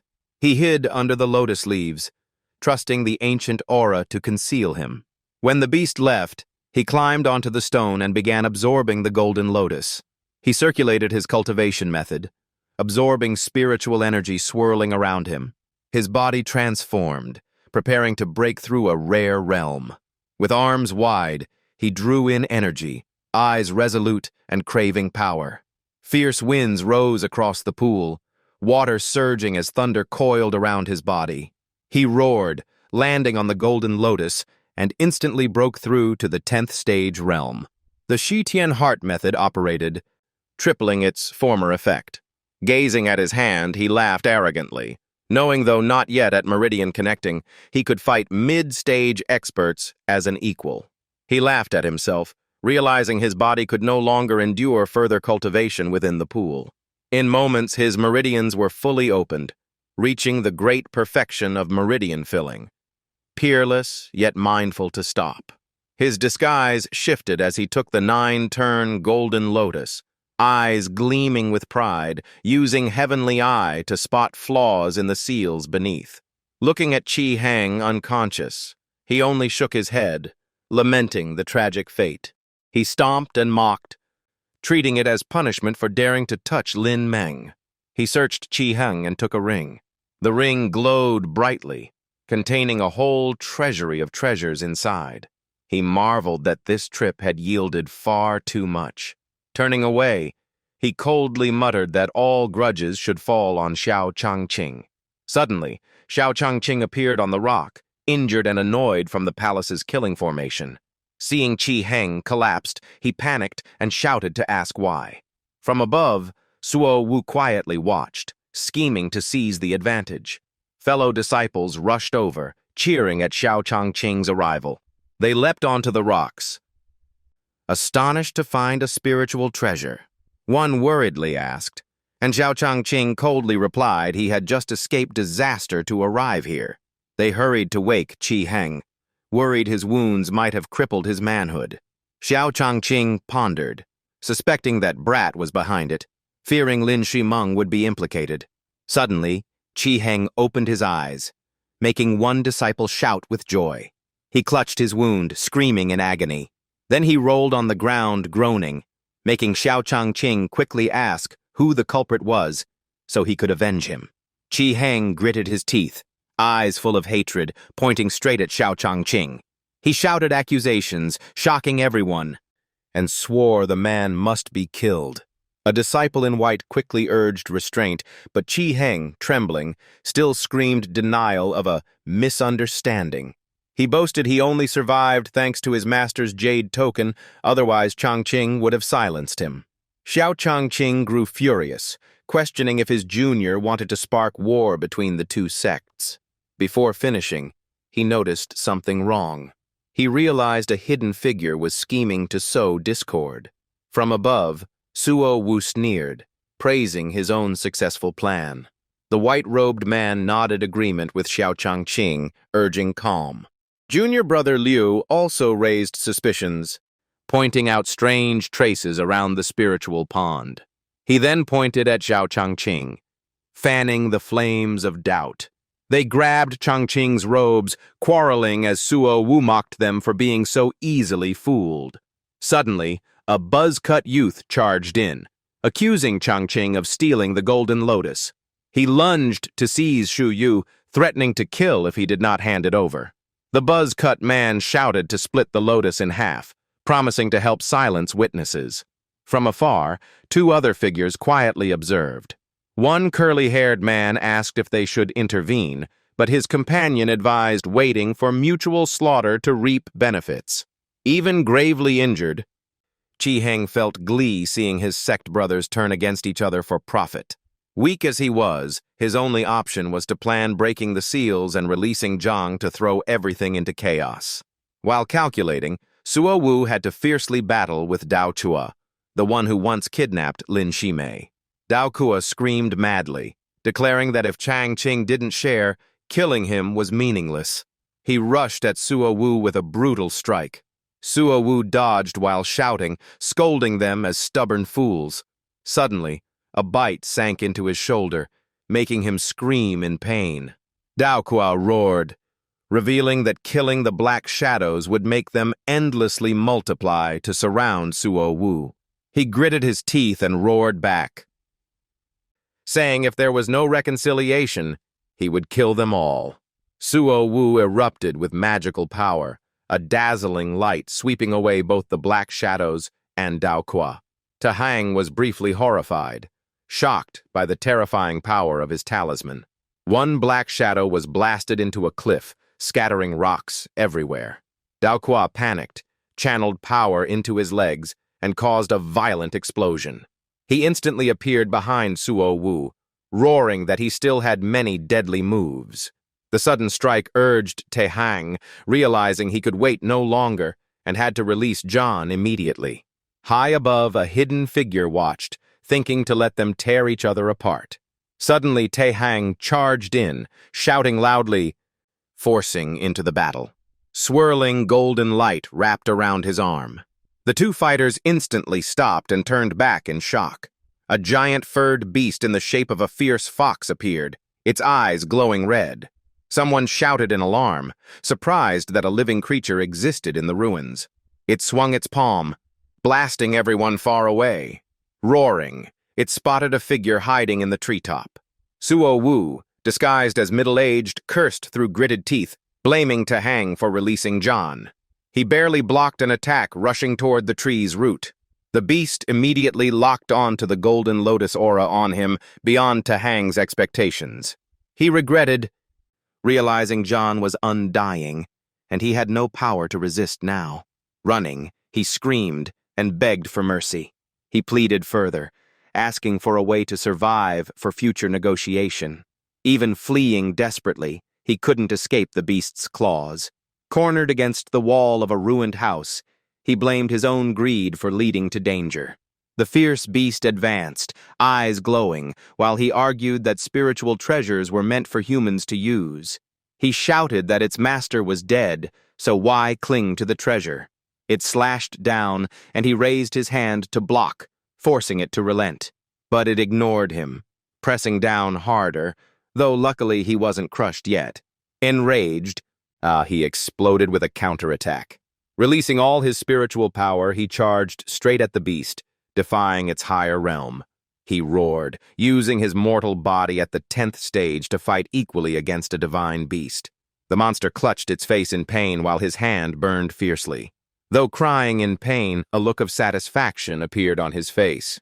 He affirmed that the power from the spiritual pool had raised him 2 realms, enough to face a celestial, declaring to Jean he was not ordinary. But the beast, after being struck, grew even more violently enraged.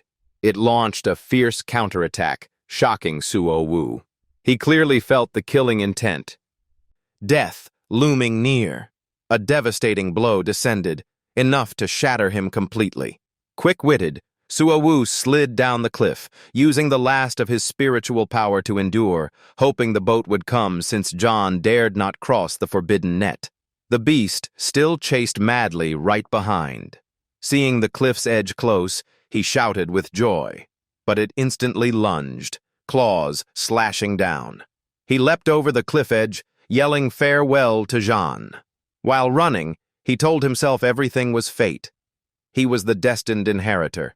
Surely he would be saved. At the critical moment, he landed on the boat, escaping danger.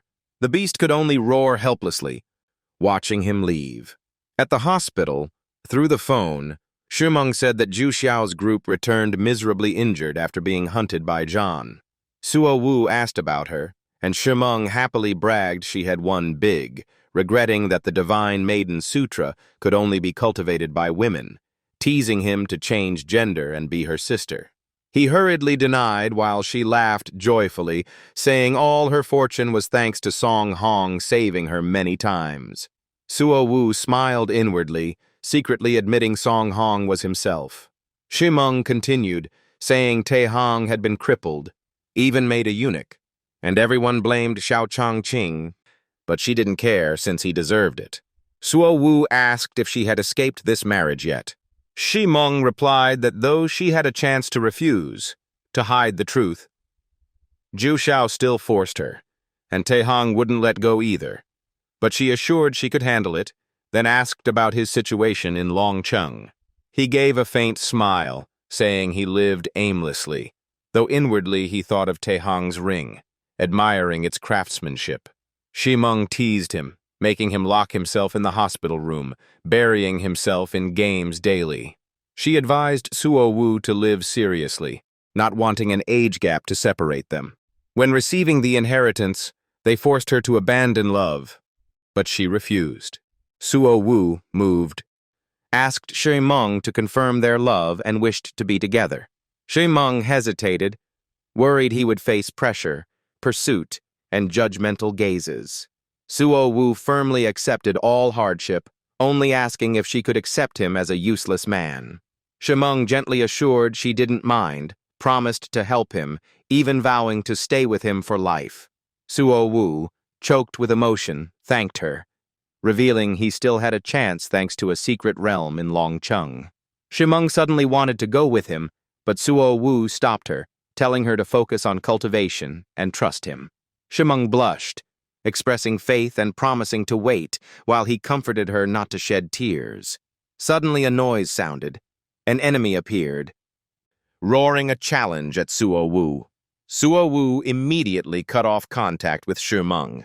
The sparrow angrily scolded him for being unfair, belittling companionship. Its eyes blazed as it attacked fiercely, threatening to wound him. Suo Wu laughed teasingly, praising it for reaching the 9th stage. But then he grew serious, dodging its strikes skillfully. He counterattacked precisely, blasting the opponent away with decisive moves, expressionless. The sparrow slammed into the wall, causing cracks and debris to scatter. It cried out in fear, shocked that he had reached the 10th stage. Suo Wu felt a bit guilty, apologizing for striking too hard without control. The sparrow retorted, saying he lacked virtue, his power far beyond mortals, surely due to great fortune in a secret realm.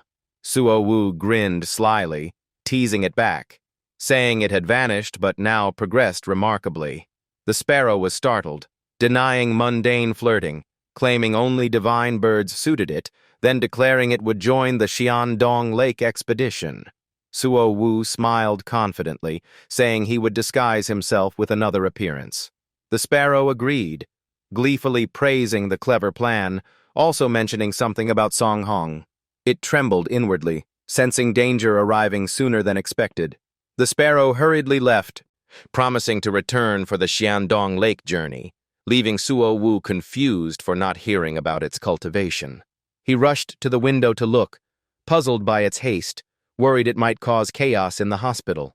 Soon after, So Tianxiong rushed in, panting, reporting that he had found the young master. He immediately asked about the bird, surprising Suo Wu since it had just flown away. So Tianxiong scratched his head, admitting the bird only caused minor trouble, beating up some rich heirs but killing none. Hearing that, Suo Wu froze, pale-faced. Tianxiong continued listing crimes, stealing treasures, eating herbs, injuring people, wrecking signs, and being hunted by assassins. Suo Wu grew headache, realizing its cultivation rose from stealing medicines, and it tested him to ensure protection. Gritting his teeth, he understood why it fled, as Tianxiong reassured him that Xiao Yue and the backing force had concealed everything. Suo Wu thanked him, secretly thinking offending great clans was worth it. Tianxiong agreed, recounting how he set up formations to blind the world, faking Suo Wu's recovery so outsiders misunderstood. Suo Wu felt grateful, instructing that tomorrow Song Hong would replace him in going to Xiandong Lake, while Tianxiong kept hiding the truth. So Tian Hung sternly affirmed he had noticed the young master's progress, praising his qualities and cultivation potential. Suo Wu complimented him, but Tian Hung humbly said it was only thanks to worldly experience and awareness of recent events. Suo Wu placed a hand on his shoulder as a confidant, encouraging him to expand the Suo family's power in Long Cheng together. He transferred spiritual power, helping Tian Hung break through from 6th stage to 8th stage, his body glowing brightly. Suo Wu confidently explained that with the heaven test ritual, he could absorb more spiritual energy and in the future would shake heaven and earth. Soon after, he left the hospital to thank Xiao, the two walking and talking about how she helped suppress family turmoil. Xiao coldly and bluntly said if he wanted to call her a scheming fox, he should just say it. Suo Wu awkwardly denied, reminding her not to call him young master anymore. Amid romantic cherry blossoms, Xiao said Qingqiu wanted her to return, but she refused and promised only after 3 years. Suo Wu wondered why they didn't question her reasons. She replied they did ask, and she said it was voluntary, then took her leave, only reminding him to be extremely cautious at Xiandong Lake tomorrow. Suo Wu frowned with regret, annoyed that she once knelt to acknowledge him, yet now acted lofty, making him feel beneath her. The scene shifted to a luxurious hotel, filled with luxury cars and nobles gathering for a banquet before the Xiandong Lake expedition. The host solemnly declared the banquet and transport were ready, inviting the great clans to set out. Suo Wu blended into the hall, disguised with a mustache, whispering to the sparrow that many familiar faces appeared. No sooner had he spoken than some recognized the sparrow, furiously demanding their stolen spiritual medicine back. One person warmly greeted Suo Wu, calling him Mr. Song, and he politely replied. At the next table, people whispered mockery, saying he wasn't special, but recalling he once stirred the mortal secret realm. Leng Jun looked at him with hidden intent, confirming he was the one who had gained great fortune, expressing interest. Arrogantly, he crushed his cup, vowing to seize the Xiandong inheritance and also take his life. The sparrow sensed thick killing intent and warned, but Suo Wu stayed calm, confidently planning to trap him inside the secret realm. The sparrow reminded him that the opponent might be the strongest he had ever faced, his body containing a treasure everyone coveted. Suo Wu was surprised, pressing to know what exactly it was. The announcer declared departure, wishing everyone fruitful gains. The convoy quickly rolled out on the main road. Soon after, 2 vehicles stopped right at the cave entrance. The disciples poured out, with Leng Jun leading, making Suo Wu quietly admire the aura of the ancient sect. The sparrow whispered that hidden clans were unmatched, but Suo Wu coldly dismissed them as mere insects. The disciples urged each other to hurry in since the ancient sect had already gone ahead, not wanting to be left behind. Suddenly, a group of youths with red, pink, and black hair appeared, led by an arrogant black-haired one who cut off the crowd. He arrogantly declared that to enter the cave, they must pay money or treasures, acting as the gatekeeper. A disciple angrily retorted, reminding him this was a joint action, and Xiandong Lake was discovered by the Leng clan. The black-haired youth sneered, promising to remember their guidance, but his tone dripped with contempt. He emphasized that to proceed they must pay, justifying with the word equality. His whole group laughed loudly, forcing the disciples to swallow their anger and respond reluctantly.